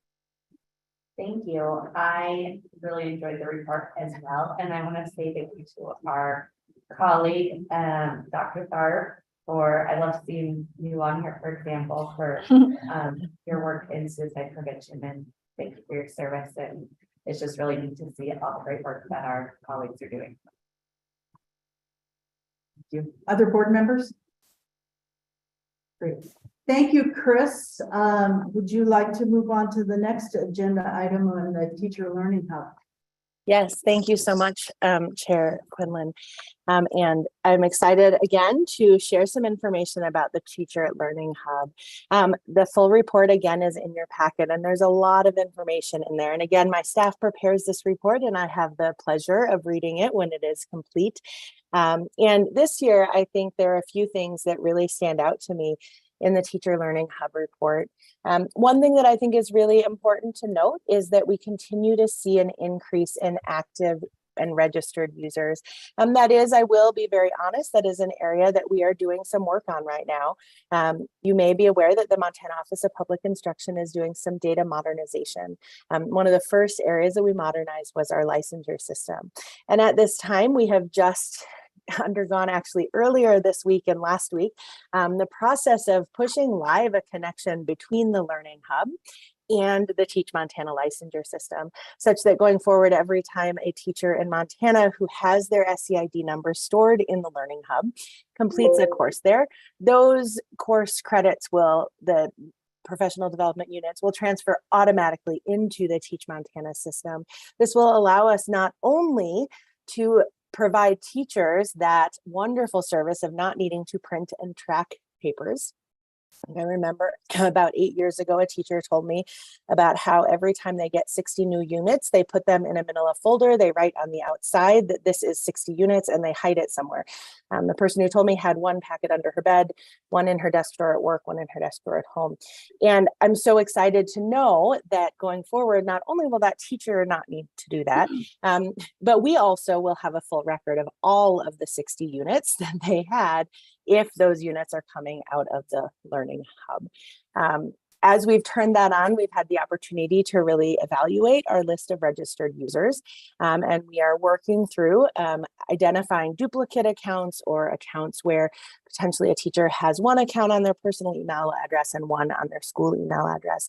We're really excited that this will allow us in the future to have a more accurate representation of our registered users, along with being able to generate data reports that help us to understand the connection between what our teachers are certified in or licensed to teach and what they are taking in that professional development in a way we never have before. And so moving forward, we're really excited about some of the data processes that will be able to be applied to the hub. That said, we continue to see that increase in registered users. And while we did actually see a slight decrease in course completions from the year before, I want to point out it was a 0.03% decrease in course completions. We did increase renewal units at the same time, which means that our courses are our larger courses are getting more use, and we have fewer of those small courses, and such that each completion is on average resulting in more units than it did in the past. In addition to that, we think it's really interesting that we only had a 0.3% decrease in completions, and we did still have that increase in number of units earned, because we know that the previous year was a pandemic year where there was very little in-person professional development offered. In the year that this report represents, we saw a return to in-person work, but we didn't see a corresponding drop in the use of the hub. We believe that that means that the teachers of Montana and educators in Montana are finding value in what they are receiving in the hub as they continue to come to that as a source for professional development. Moving forward, we are going to be taking a major update in our Moodle platform. We had the option of either taking that in December or in January, or sorry, in December or in July. And we've chosen to take that update in July, and we'll be using the next 6 months to make some updates to each of our courses. It is the type of a technical update that will very much shift the way that the hub looks and feels on a technical level. And so we will need to make some changes to each and every course so that we're ready for that. We've chosen to wait until July to do that so that over the next 6 months, we can kind of consider the shift that it will make in our work to have this formal connection to our licensure system. And we're doing some work to formalize our course codes for each of the courses we offer in the hub, to formalize the process that we go through as we identify who will design and develop courses as we review and evaluate the courses that we have. We know that many of our courses, while very well loved, have been written 5 to 10 years ago, and we're looking forward to taking this opportunity to really reflect on where we need to make larger shifts and where what we're doing is working well. We look forward to coming to you in the next year and being able to show you that new look and feel of the hub as we push it live in July, and to be able to, in the next year after that, potentially be presenting very different and more detailed data in our upcoming hub reports. Again, you have the full report in your packet, and I will stand for any questions that you might have about this topic. Are there any questions from board members? Madam Chair. Board Member Lacy. I don't really have a question, just a comment. I had the pleasure of being able to utilize the hub because I let my teaching license lapse, and so I had to reinstate my teaching license this summer, which actually was a super great experience, so that I could really witness and I was able to use the new licensure system, which was very smooth, and then also the hub for the Indian education for all course that is mandatory for all teachers to take. And I just found it to be great content. It was very easy to use. Signing on to the hub was not a problem. And I think the addition of now that the hub and the licensure system will talk to each other will just be even more efficient. So thank you for your work in that. And thank you also for modernizing the courses that are offering. 5 years doesn't sound like very long, but actually as the pace of education moves forward and pedagogy changes, I think it's really important to make those updates and changes. So thank you for taking on that work. Great, thank you, Board Member Lacey. Chris, I had a question for you, or a comment, I guess. I'm very interested in the section of the report that talks about supporting educator effectiveness, and then shows where the course categories of the hub offerings are correlated to the professional educator preparation program standards.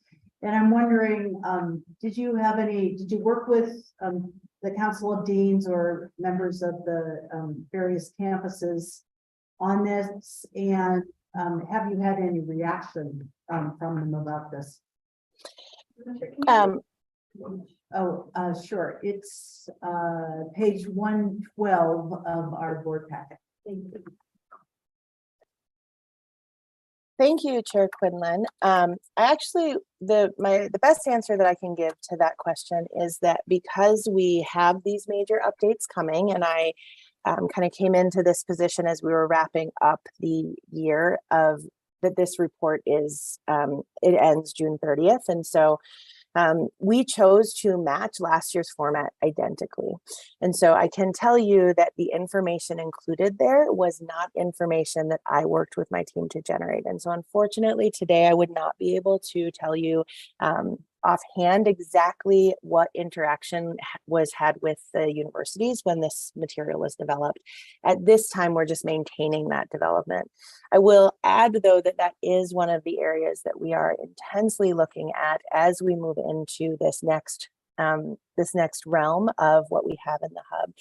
And I think I'm a little bit cautious about making any promises about exactly what that will look like, but it is my firm commitment that we have data that once we have that link fully operationalized, that we have data along these lines that allows us to ask some research questions that we haven't been able to ask before. And that includes potentially additional context here around how the different courses are correlating. And I'm hopeful that we will be able to work closely with universities in that process. I do actually have a new manager over this area. Her name is Susan Catapano, and please, Susan, if I said your last name wrong, forgive me. I'm not very good at pronunciations, but Susan comes to us having spent 25 years in the university system in multiple states. And so as the person who is now the direct supervisor over the hub, she is going to be able to be a valuable part of our team as we work with universities and navigate some of these questions that you're asking, and think about how best can we set our data systems up such that they're providing us the type of information we would most want to have when we think about how we are not just doing initial preparation for our educators, but how are we sustaining them throughout their career. And given the new changes to some of our chapters, how are we able then, as the Office of Public Instruction, to support teachers who are interested in adding additional areas of certification through things like course pathways that we might recommend to, say, a science teacher who is interested in adding a math endorsement. All of those things are things that we need much more updates to our data systems to be able to move forward with. And so I imagine that next year you will see a massive update to this section of the Great, thank you. I appreciate your response. I think we'd like to, I'd like to plan for a break, but since Chris is our next agenda item as well, we do the assessment committee and then we'll take a break after that. So, Board Member Keith, you want to introduce their committee? Thank you, Madam Chair. And thank you to the assessment committee. We met recently with the OPI staff, including Chris and some other members, and we appreciate your time and your expertise in helping us learn and grow about all things assessment. Today, Chris's report is an information only item found on page 148. Excellent. Chris, thanks for being here. Yes, thank you for having me. And I would like to share my screen for this one. I do have some data that I'd like to put up that was not available in your packet, in part because it is live and fresh data. I recognize that not everyone in the room will be able to see this, but I will gladly share the links to the documents that you would be able to see. I believe that screen sharing was disabled by the host. And so if the host is able to hit that little up arrow and let me share my screen. But while we get that started, I will introduce myself again. I am Chris Noel. I'm the Senior Manager of Teaching and Learning. As such, I oversee the assessment unit. And at this time, I'm reporting in place of the assessment director, as we do not have a current assessment director. We are going to talk about 4 things in this section of my report. I'll talk first about the competitive grant for state assessment, or the CGSA grant. After that, thank you so much for the screen sharing, by the way. Once I've gone through that, I'll talk a little bit about our Montana alternate assessment student testing pilot implementation.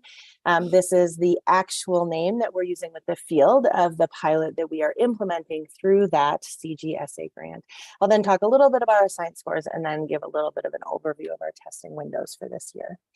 So within the comprehensive grant for state assessment that we wrote, we outlined several key activities. Now, the main focus of this grant is the implementation of a through-year assessment. Just as a quick reminder, through-year assessments are the idea that instead of having a single summative assessment at the end of the year that would cover everything that a student learned throughout the year, we have more of a just-in-time model where throughout the year, students are engaging with assessment items.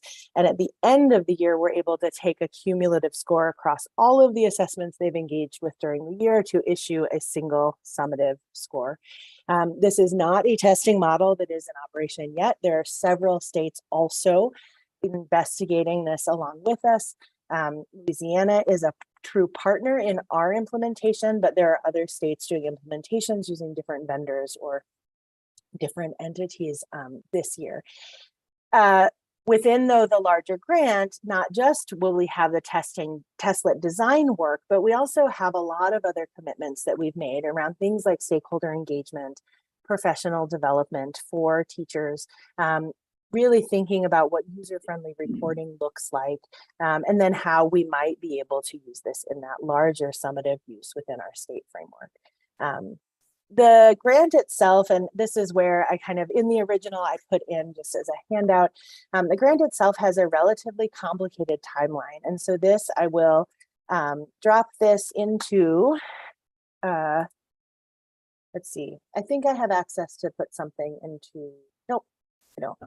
I can provide this link to the board later if you'd like to access this, but I wanted to kind of share that within those activities that we have an enormous number of individual things that we'll do. So within the stakeholder engagement, we're doing interviews, we're doing focus groups, we're doing surveys.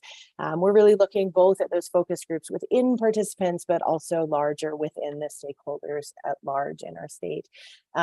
When we think about things like how we are going to do professional development, we're really thinking about that both in terms of these teachers who are participating, but also a larger train-the-trainer model, and having space where this goes beyond just us training within an implementation.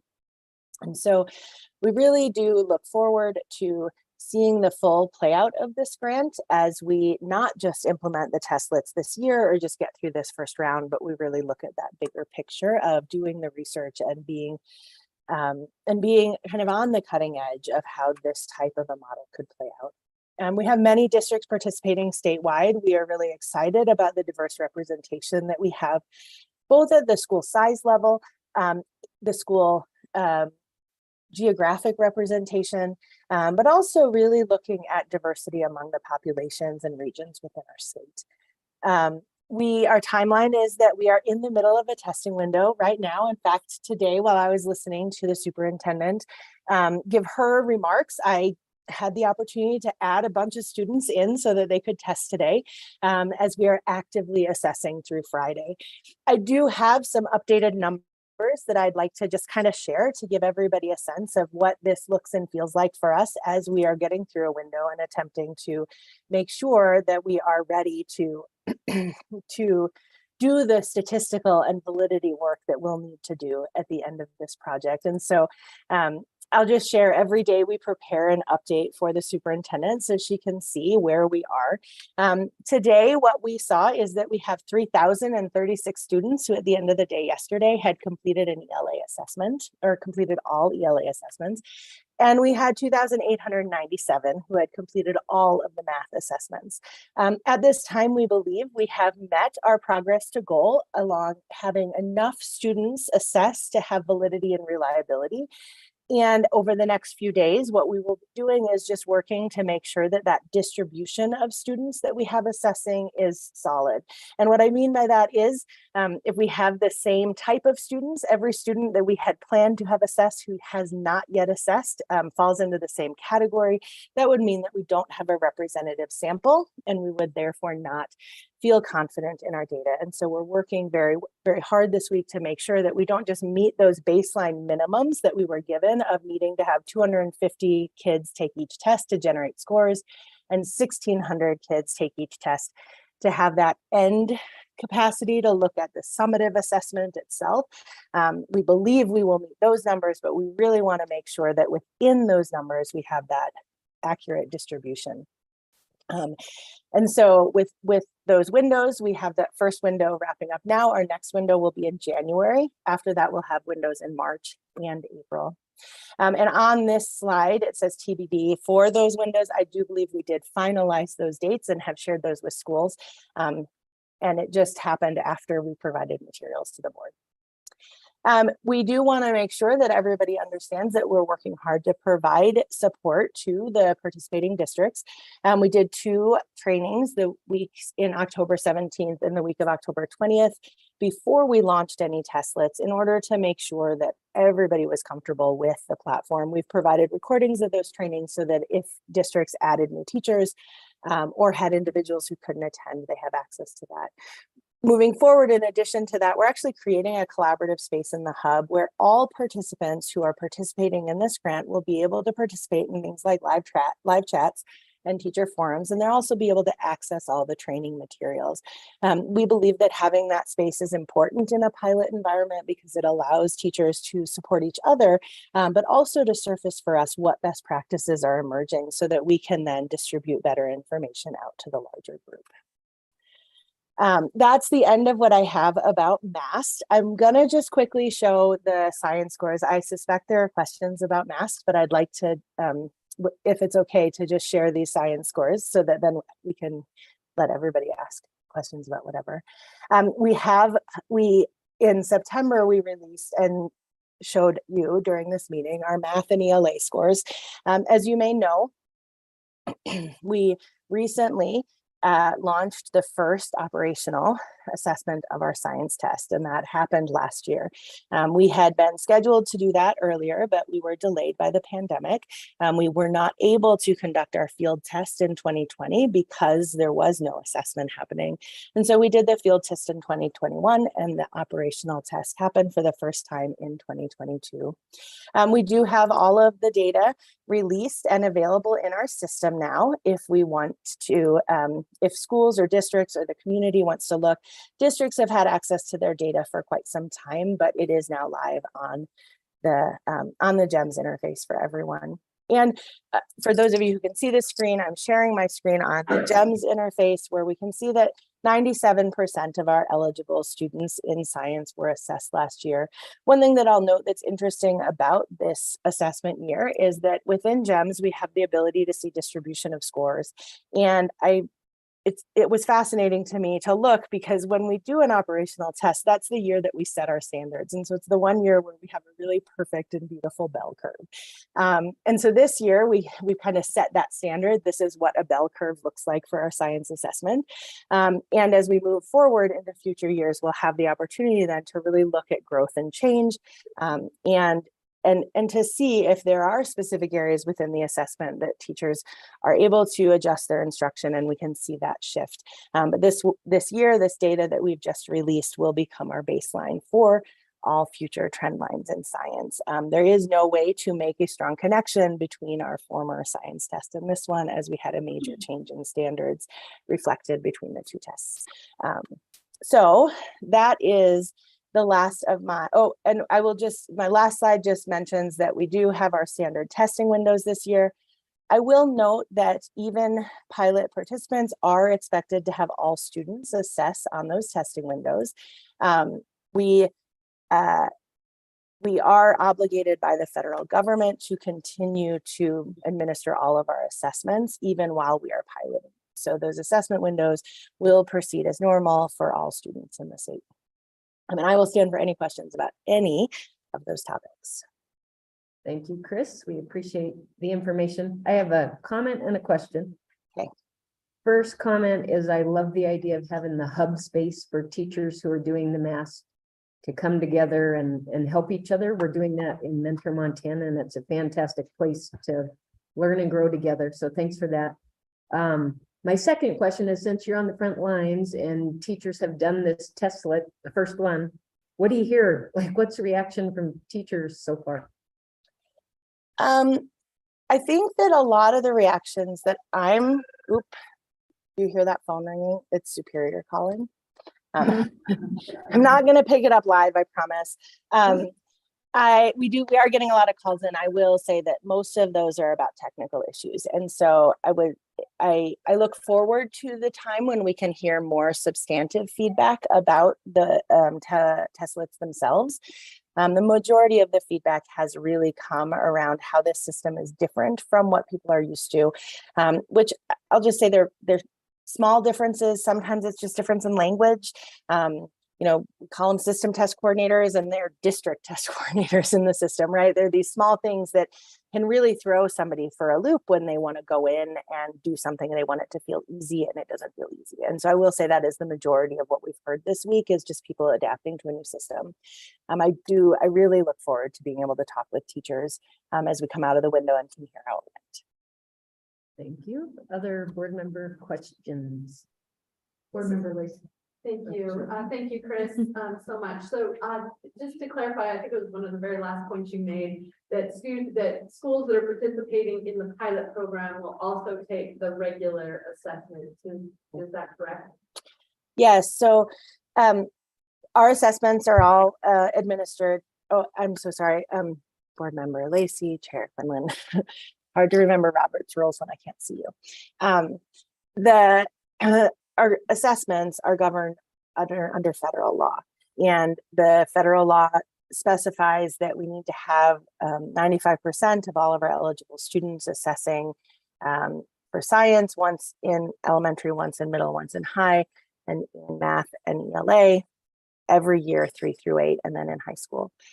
That is a firm requirement, and the assessments that students must be engaging with within that requirement must be our peer-reviewed official summative assessments. The MAST pilot doesn't meet that at this time because it is still in field test status, and we are not yet able to assign proficiency levels or summative scores. There is a process through the U.S. Department of Education where the legislature grants the U.S. Department of Education authority to give a set of states, I believe it is 7 total states nationwide that can have it. It's called That's okay, Chris. The follow-up question is actually what I wanted to get to, but. Oh, sorry. That's okay. So follow up. Yes. So will there be, as part of the analysis and the looking at the data, then will there be a comparison between how the testlet scores roll up in the pilot schools to how students do on the test? I mean, that's part of the data. I mean, that tells us what's happening, I think, more clearly, and that will happen. So that will happen. And actually, that's the point about the authority, is that authority can be granted. We believe that the U.S. Department of Education will open up the opportunity for states to apply for that. In this year, all students will be required. In the event that we are granted that authority from the U.S. Department of Education in future years, there is a chance that we would be able to allow pilot schools to opt out of the summative assessment. However, that requires that opportunity is opened, and B, that we are a successful applicant for it. And so Board Member Lacey, I can say that this year, I know that we will look at that.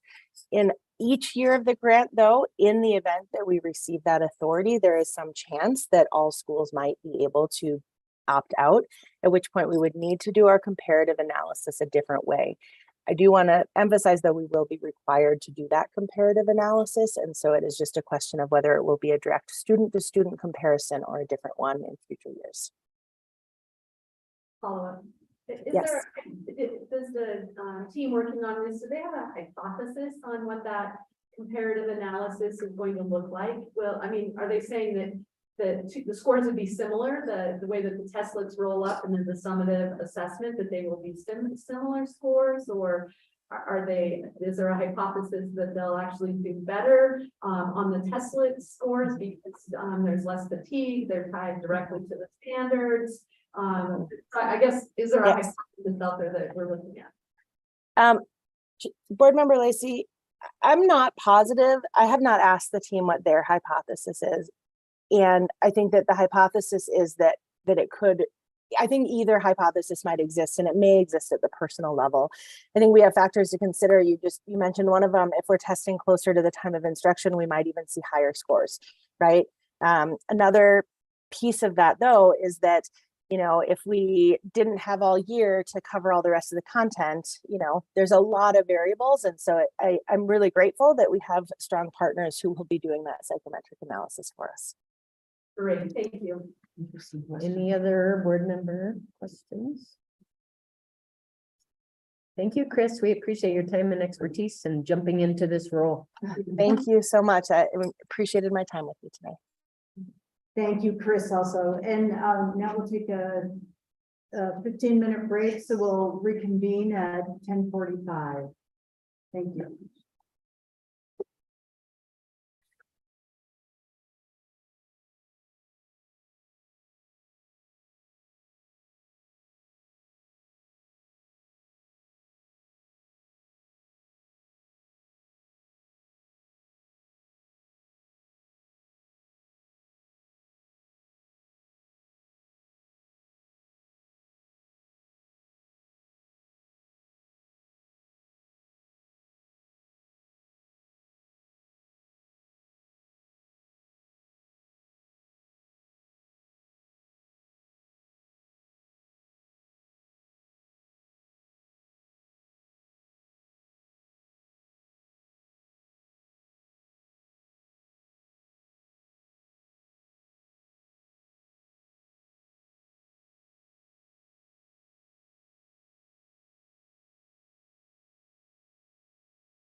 Thank you. We'll go ahead and reconvene the board meeting, and we're on item number 10, accreditation site visit schedule, and that would be on page 164 of your board packet. Excuse me. Oh, and I'm going to turn it over to Susie Hedlund, the chair of our licensure. Thank you, Madam Chair. I will directly turn it over to Dr. Mergel. She has prepared great information for us. Thank you.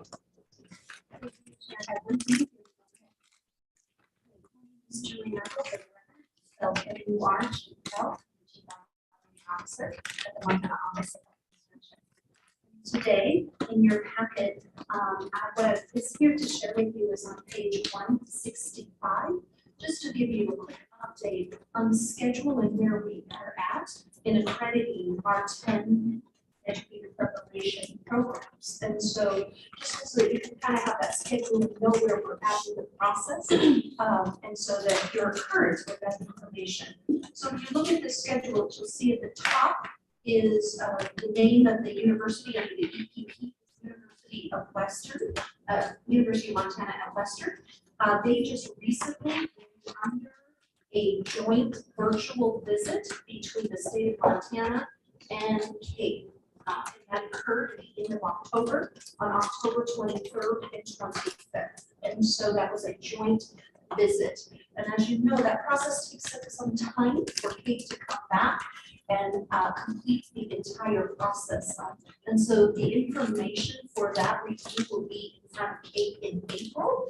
And so we will be able to come to you then in May, maybe July, somewhere in there, depending on when we get the information from Kate, to combine that with the information for the review that we did from the state. We did put together an expert group of people, of 12 people, to review the endorsement area standards, that's the 1058 500 series. Kate did the portion of the initial standards, which was the 300s, and then we did from our team looking at the endorsement areas in 501 and all of those individual areas that Western has. Western does not have an advanced program, so it was only the initial program.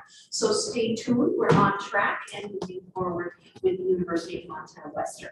At Montana State University of Bozeman, they did ask for an extension a year ago for their Cape joint review. They are scheduled for this upcoming fall in 2023 for their joint review between Cape and the state of Montana. Salish Kootenai College will be up this spring, only a state review in 2023. They do not have a joint, they go through the entire process. So a team from the OPI will be assembled to do the entire review of the Chapter 58 standards for them. At MSU Northern, they're on in spring of 2024. They do not do a joint, they do Sturpur State. Montana State University of Billings, we'll be hearing about here in a minute because they are scheduled for the spring of 2024, but are seeking an extension. Carroll College recently went, so they're up to date. Stone Child College is also up to date and is not due until 2026. University of Providence stopped their program, started their program. And so they were approved to begin their program again by the Board of Public Ed 2 years ago. And we had to do a check-in visit, a site visit with them to see how they're doing. That has been completed and we're working on getting the report to them, back to them. So that will be an upcoming presentation coming to you all in January of 2023 to hear how things are progressing at the University of Providence as they roll out their new program, if you will. The University of Montana, Missoula, we'll be hearing more about that now because their joint visit was completed in April of 2022, and we are coming down into the process of that. Rocky Mountain College is not due until 2027 for the state. So just wanted you to have kind of that view of where are we with our site visits and our reviews and accreditation process for our university systems. Stanford, any questions that you might have? Madam Chair, Susan. Thank you, Member Lacy. Did I hear you right that Western, this is their first time going through CAPE? Did you? Or have they done it before? Chair Hedlund or Member Lacy, they have done it before. Okay. In fact, they were one of the first to go through with CAPE after it had merged into one entity, formerly in CAPE.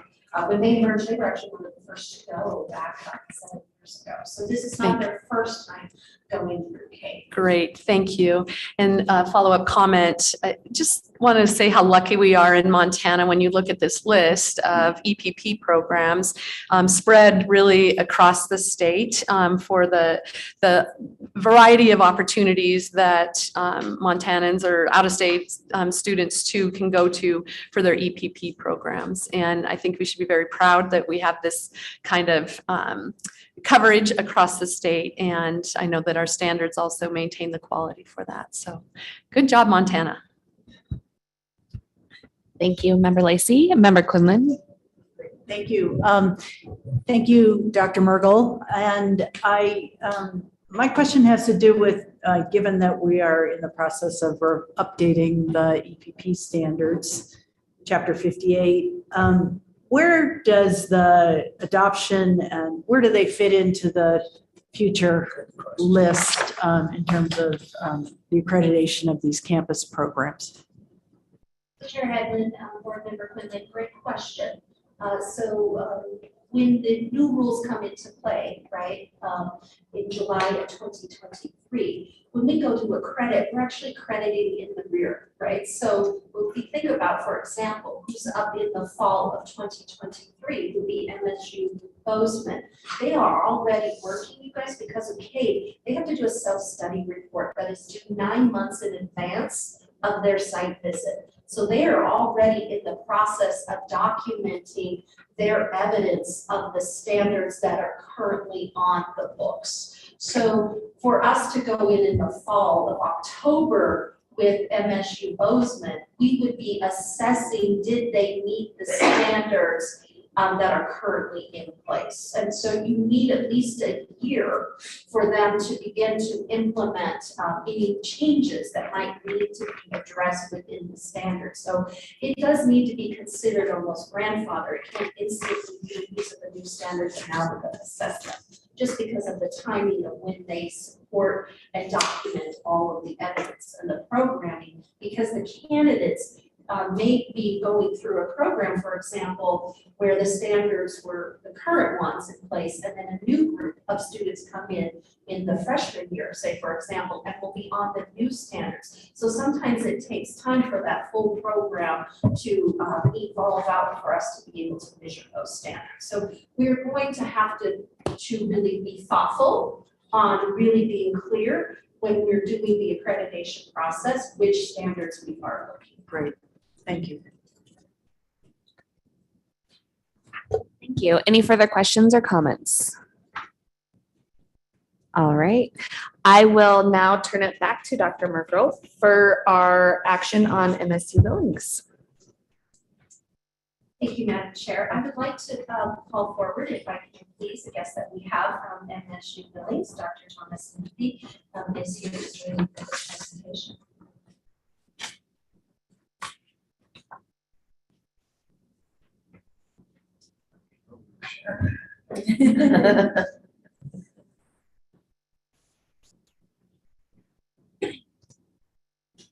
So, Madam Chair, Hedlund, board members, we are here today to request from MSU Billings a good cause extension for their joint accreditation process with CAPE.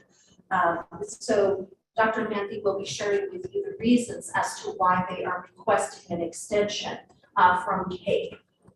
What I will tell you is that the report, like I had indicated, their self-study report needs to begin in 9 months in advance. It's due prior to the visit. So when we think about that they're up in spring of 2024, that means they would already be beginning the process of the work that they're doing for their accreditation in the spring of 2023. So if they are going to be seeking an extension, they have to first get approval from you all and the superintendent of public instruction, present that to CAPE, And then CAPE will make a decision as to if they will do a good cause extension or not.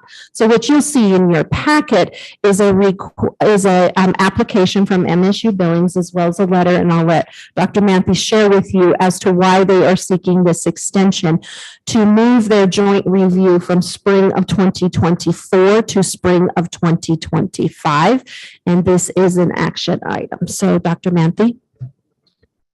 Thank you. I just want to start off by introducing myself a little bit. I'm the Associate Dean or the Acting Associate Dean of the College of Ed at MSUB. And I'm also the Director of the Montana Center for Inclusive Education. We're celebrating our 75th anniversary. We started in 1947 in the basement of the only building, the administrative building, as a school for children with cerebral palsy, and we also provided therapies. So 75 years, we're still in action. I also just like to tell you a little bit about myself. I grew up in Billings. I graduated from Billings Senior. I graduated from Eastern Montana College in '91 with a social studies teaching degree. And then I proceeded to live all over the country, get married, start having children.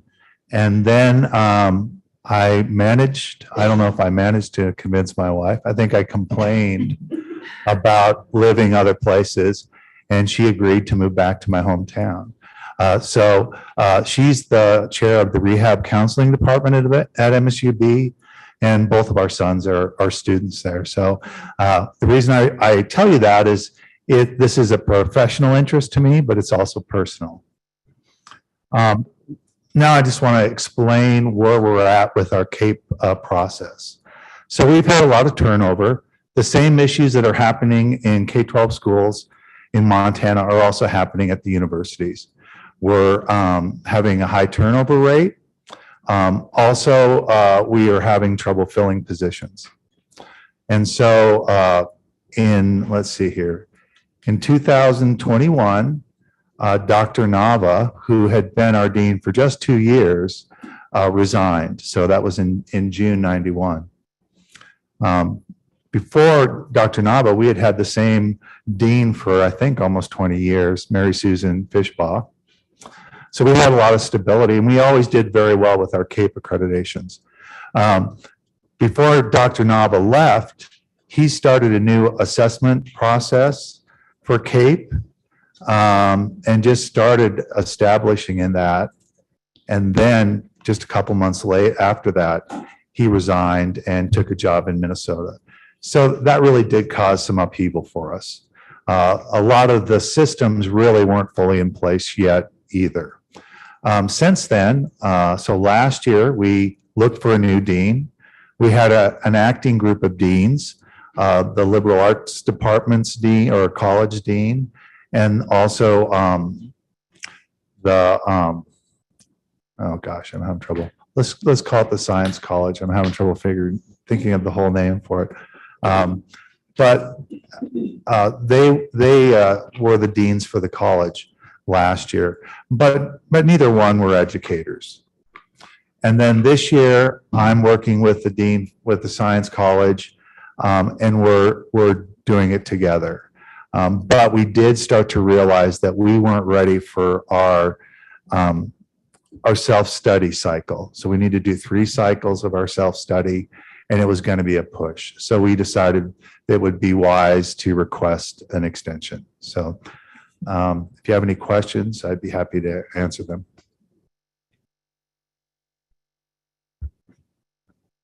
Madam Chair, question? Yes, Member Lacy. So just to clarify, we'd be moving it from 2024 to 2025, which would reduce the years to 6 years between this accreditation visit and then the next one. So we'll stay on cycle after that. Did I read that properly? Madam Chair, Headland, Board Member Lacy, you are correct. It would then move from a 7-year cycle to a 6-year. Thank you. I appreciate your details and explaining the situation. Are there any other questions or comments from the board? One more question. Yes. Is there an active search going on for a dean of education at MSUB at this current Yeah, it's time? posted currently. It's posted currently, and we're going to start interviewing in January. Hopefully. Crossing my fingers for you. You need a lead to take on this big project, so.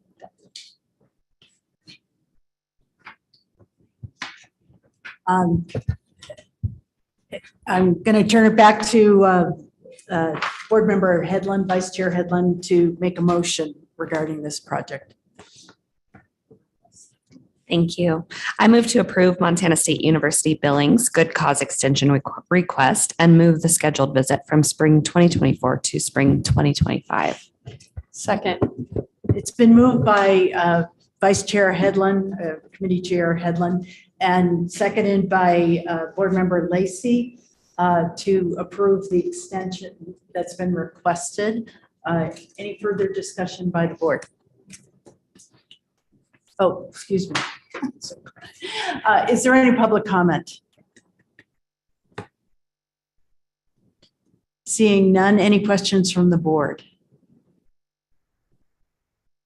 Seeing that, are we ready for the motion? All those in favor say aye. Aye. Opposed, no. All right, thank you. Thank you very much. Thanks for your time. We'll try not to make this happen again. Yeah, and good luck with your search. Back to you.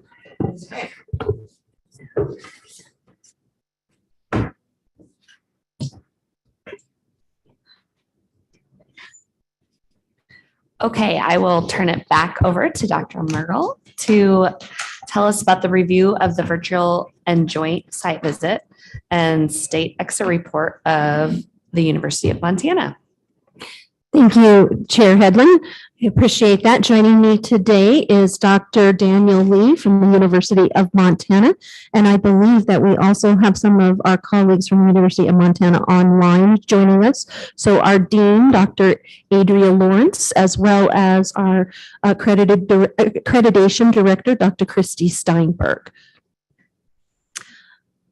So today, the purpose of this is to review the virtual joint visit and the state exit report of the University of Montana Educator Preparation Provider in the Phyllis J. Washington College of Education, which occurred in April 10th through 12th of 2022.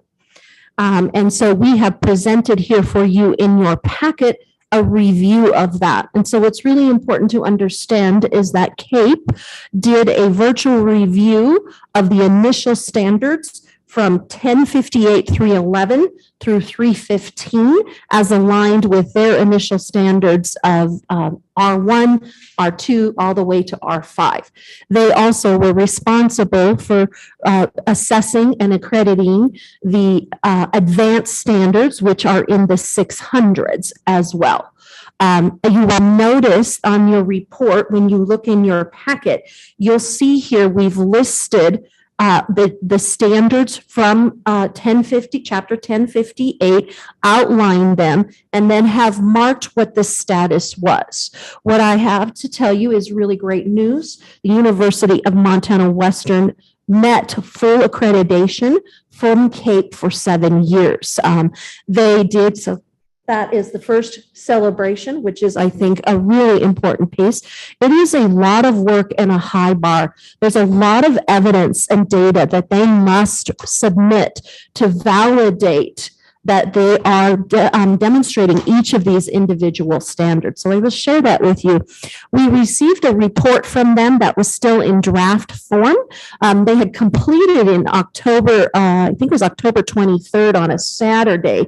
They had a review with the CAPE Accreditation Board to kind of make the final decision, and then said 30 days later, we'll give you the final report. So knowing kind of the timeline of where we're at because of their accreditation expiring, here at the end of the year, I requested that we get a copy of that as soon as possible, and they sent a draft.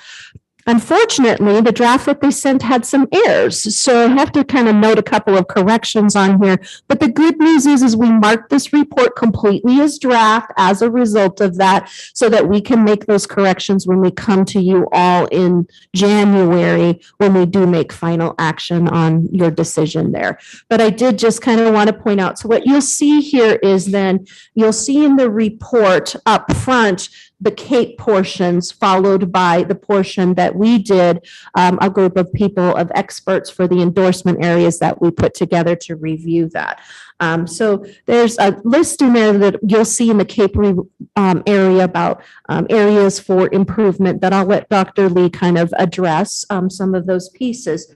But you'll notice though from the report, it's on the report on page 3, there really were some great strengths and highlights that I want to note that from the state review of those endorsement areas we found. One of the things that we heard just not that long ago, you guys were talking about the hub and the connection of the hub to chapter 58. That's actually 1058-501, which is those general candidate standards. There's 11 of them that says no matter what area you're going into, whether it's art or you're going into elementary ed or ECE, we have a set of standards that we want all candidates to achieve, and that's in 501. And so what you saw were those letters, right, of saying ABC was connecting those 11 standards that we have, that we say we want every candidate that comes out of our preparation programs to have these skills around classroom environment. There was those pieces there. I look forward to having that continue to be a strength, if you will, as we think about 1058-501 of what we expect every candidate to come away with, that we continue to think about how are we really lining up our not only pre-service teachers, but our teachers that are in service as well, to continue to build on those standards. So I just wanted to share that with you. But you'll see some great highlights, like, for example, with students with disabilities, the assessments that they're using and the approach that they're using, both qualitative and quantitative measures, to really help their candidates understand how you really start to think about developing a program that's going to meet an individual student's needs and what those are, of how a student learns. They have some really strong preparation of assessment tools of how they help their candidates really learn to think about how students are learning or where some of their gaps might be occurring. World languages, you guys, it's a really strong program there. They have quite a few different languages, and they really have a great program to really prepare teachers to teach those world languages. I would also say that one piece that stood out to us was just the evidence and the documentation for the school principals, the supervisors, curriculum directors, and the superintendents. They had such a clear delineation and lineup to say, in this course, this is the standard of where this is being taught, and this is what it looks like in the student work or candidate work or expectation, and then kind of how we determine if they're making progress on that. So their mapping of their entire superintendent and principal programming of how they've laid it out was really strong. And so I just want to also highlight that. The courses in the reading specialist were well aligned. It was really exciting to see some great strong pieces in how we are teaching reading specialists in particular. And this goes beyond just our basic requirements for elementary ed. And then the ECE program. I don't know if you've ever had an opportunity to visit at the University of Montana, but they actually have an ECE program on campus that their candidates are actually working in real time and applying the practices that they're learning. And that program is really well aligned in the coursework of how it's mapped out to really prepare candidates for the pre-K through third grade endorsement is really strong. And last but not least, just the literature and the connection in English language arts, even to IFA, and some of those pieces was so evident and rich within the evidence that they provided, of a really good, strong array of narrative to informational to all the different levels of, middle school to high school, and just the writing as well, you guys, how we write in different ways, right? So I think that was also a really strong highlight. There was one area which was 1050 58507, where we did note in the state review an area for improvement. And it was just it's a standard met with a notation. So the notation was that for our theater, that the program really was teaching a lot about theater, but we didn't have enough evidence to really measure how were they teaching the candidates to teach theater to others. And so that was one of the gaps that we had identified in that and had shared with the folks at the University of Montana of how do you really strengthen the pedagogy components of your coursework or document the evidence of how you're really helping your candidates teach drama and theater. Then what you'll see, you guys, in the rest of the report, and then I'll turn it over to Dr. Lee, you'll see the areas that are coming as suggestions from CAPE as areas for improvement. And then you'll see starting on page 10 of the report, every individual endorsement area where there's a report that goes through what were the sources of evidence that we used to assess that, what was the evaluation, what were any of the areas that were highlights as well as improvements. And so you'll see that for every single area that is offered at the University of Montana. So I would like to actually turn it over to Dr. Lee to kind of share, if you will, his thoughts and reflections on this process. Well, thank you, Dr. Merkel, and members of the board. I appreciate this opportunity to speak to you this morning. First, I want to thank you, Dr. Merkel, because there's a lot of work in managing a state review team. We have 29 endorsement areas. That's a lot of work plus. So, thank you very much. I suspect that you've got a lot on your plate, and nevertheless, whenever we asked for your help, you were there. OPI provided vitally important data when we needed it, so thank you very much. Well, the state review is required by this body, but accreditation by the council for accreditation and education preparation is optional, actually, for EPPs. Nevertheless, we feel strongly that a peer review using a lens of a national board is really important for us to begin a process of continuous improvement. More eyes, more voices, making our program better. And in this case, we have some areas to work on. We believe that we have a roadmap to move forward, how to improve our program, make it even better than it is now. We're proud that our university met all of CAPE's standards. We've heard informally, but we look to the formal notification that we will be fully accredited in the next few days, actually. Our college is proud to train highly qualified teachers, school leaders, and school counselors. We take that seriously because Montana school children deserve nothing but the very best. And I promise you that we will continue in that endeavor on a road to continuous improvement and even better production of minting of better teachers, counselors, and leaders in the future. So thank you. And if you have any questions, I'd be happy to answer them for you.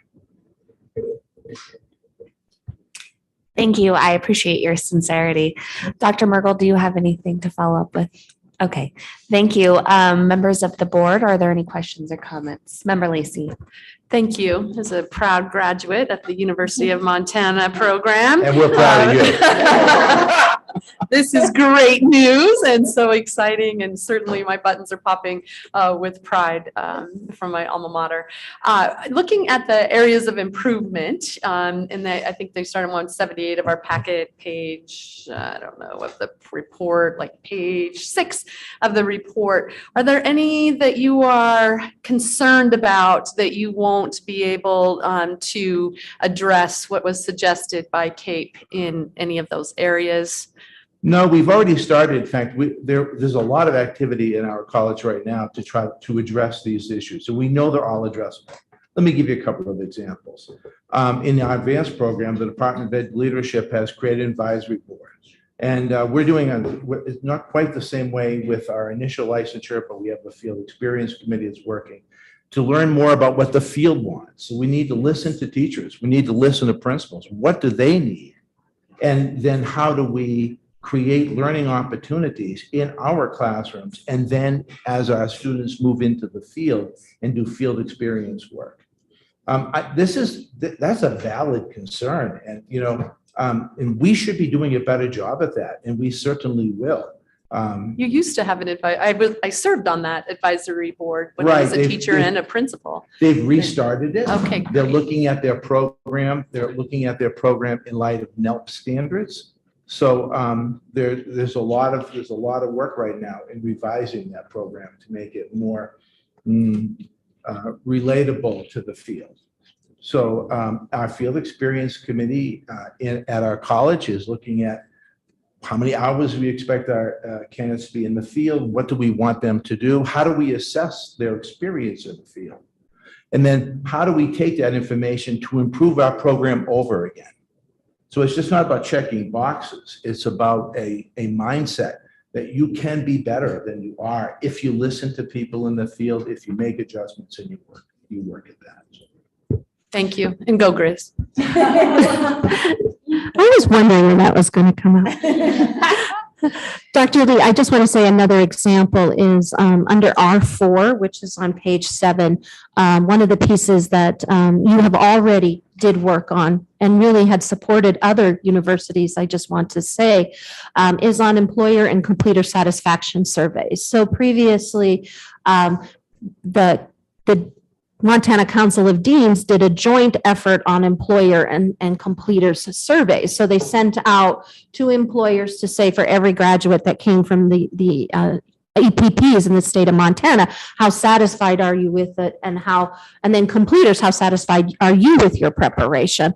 Well, we didn't desegregate that data by the individual universities. And so the CAPE had come back and said, we really need to see individualized to be able to demonstrate, are your employers satisfied with your particular candidates?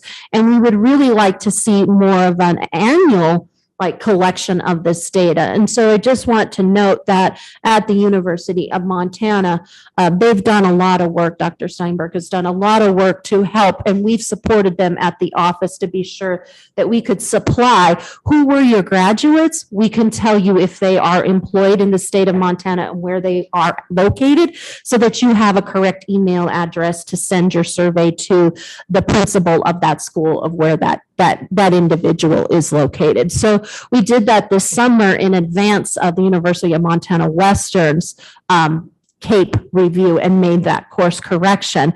So you weren't able to do it in time for your review, but you did contribute that learning and have continued to contribute that learning overall. And so, as Dr. Lee has mentioned, they have not waited for this report to start making improvements. They've already begun the process.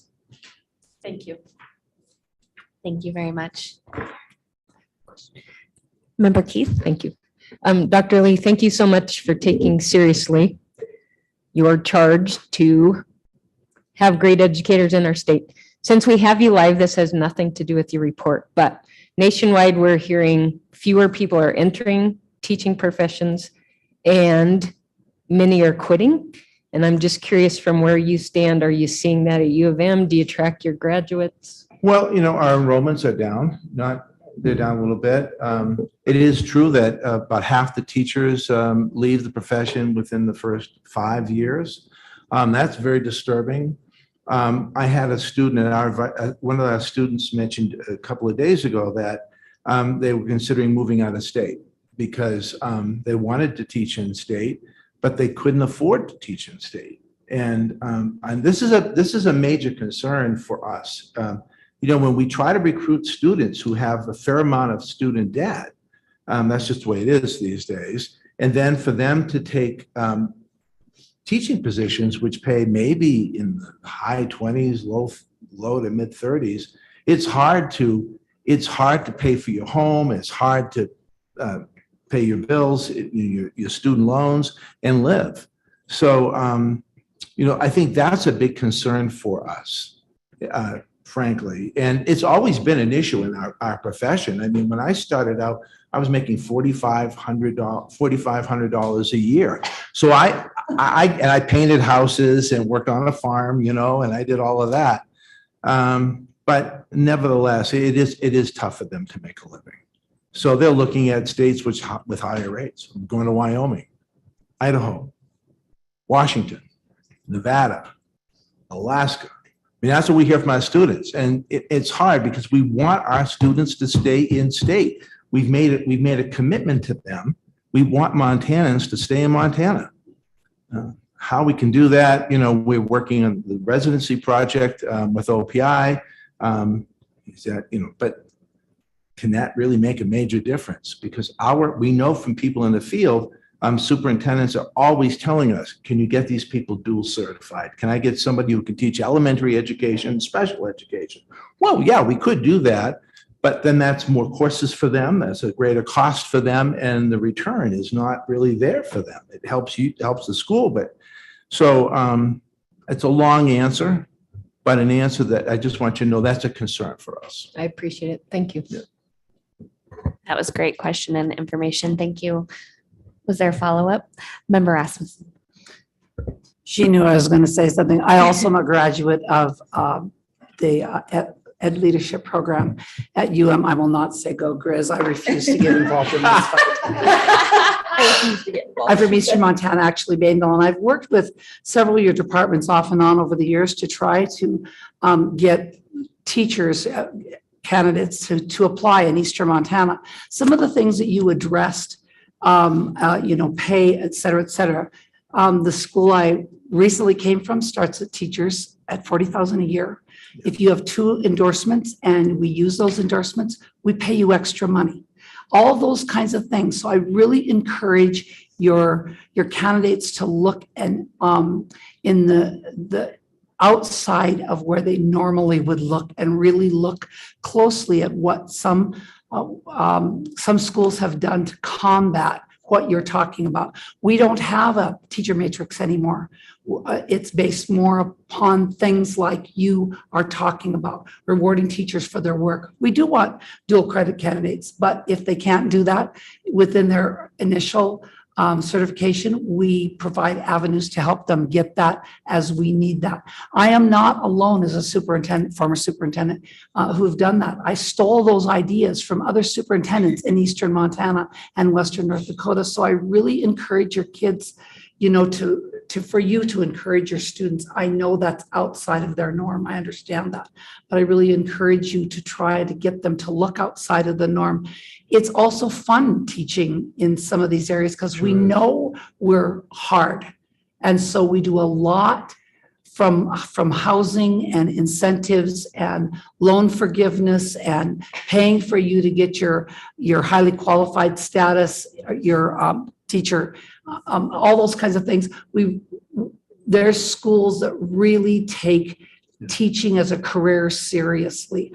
I'm glad to see you're doing this. I did have a notation on your standard number 4 on the CAPE, which was demonstrate employers are satisfied with completers preparation. If I, as a superintendent and a person who advised teachers when I was a principal, had one thing to say, especially for teachers in upper elementary and high school, the one area that I see that teachers are not prepared for is to create and offer and grade, shall we say, we'll use traditional language, assessments. They're not assessment ready. Yeah. And that takes work on the part of the local school system and mentorship programs to help new service teachers really be prepared to do that assessment work, which we know is probably 80% of their job. And I think all of those are valid points. They really are.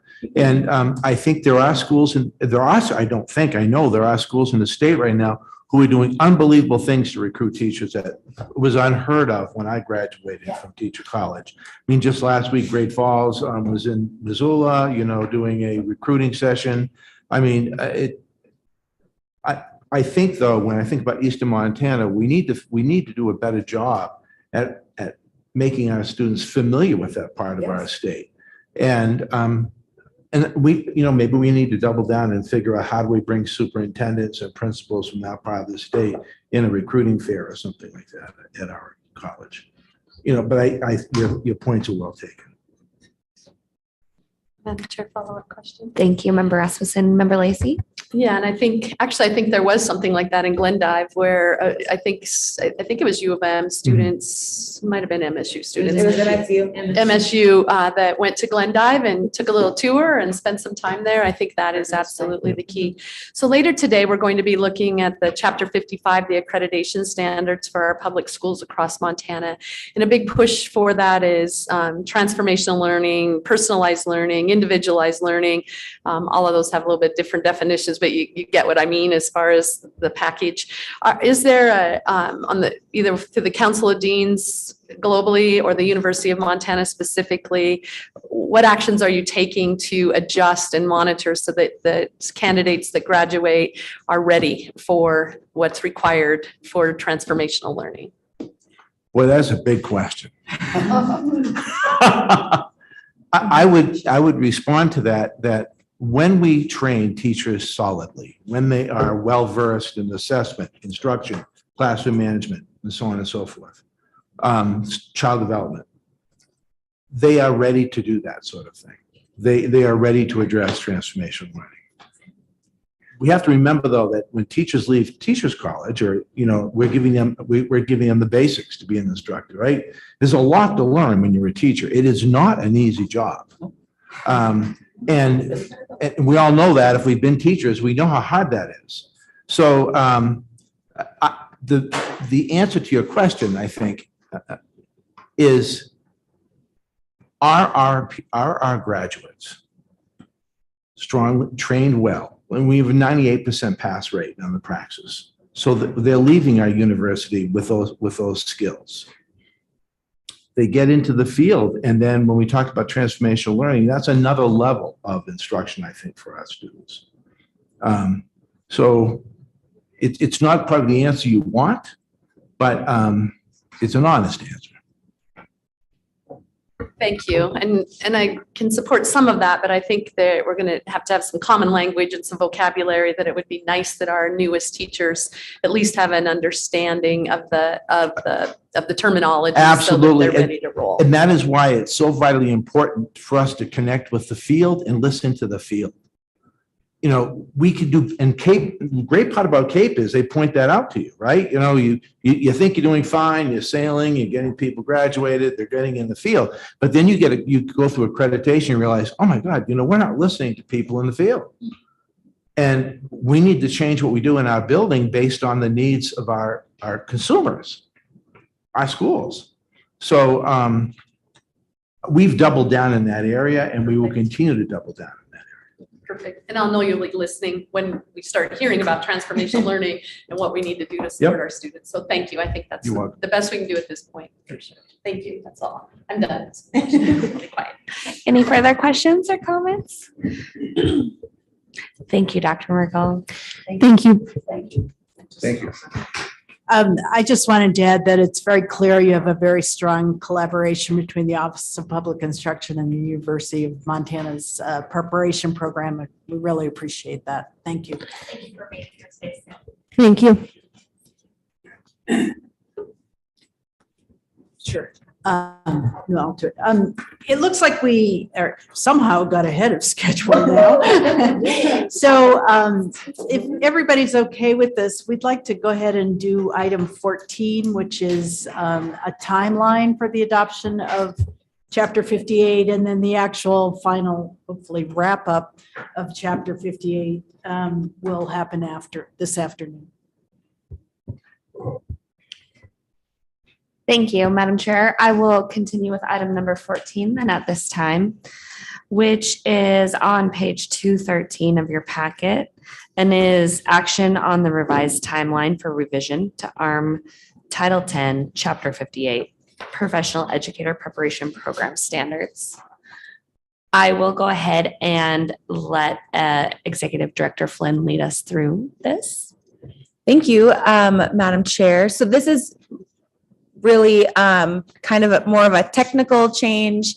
The timeline that we had presented on Chapter 58 had us doing final adoption at this meeting. As you guys know, in our September meeting, and we've stated very publicly and transparently that we were going to take an additional meeting to finish up responding to the comments for Chapter 58. But I just wanted to be even more transparent and making sure that the information that's on our website and the information that we have out there is accurate. So in your packet on 213, page 213, you'll see that I've tried to make it as clear as possible. We will update this and put it on our website after you all approve it.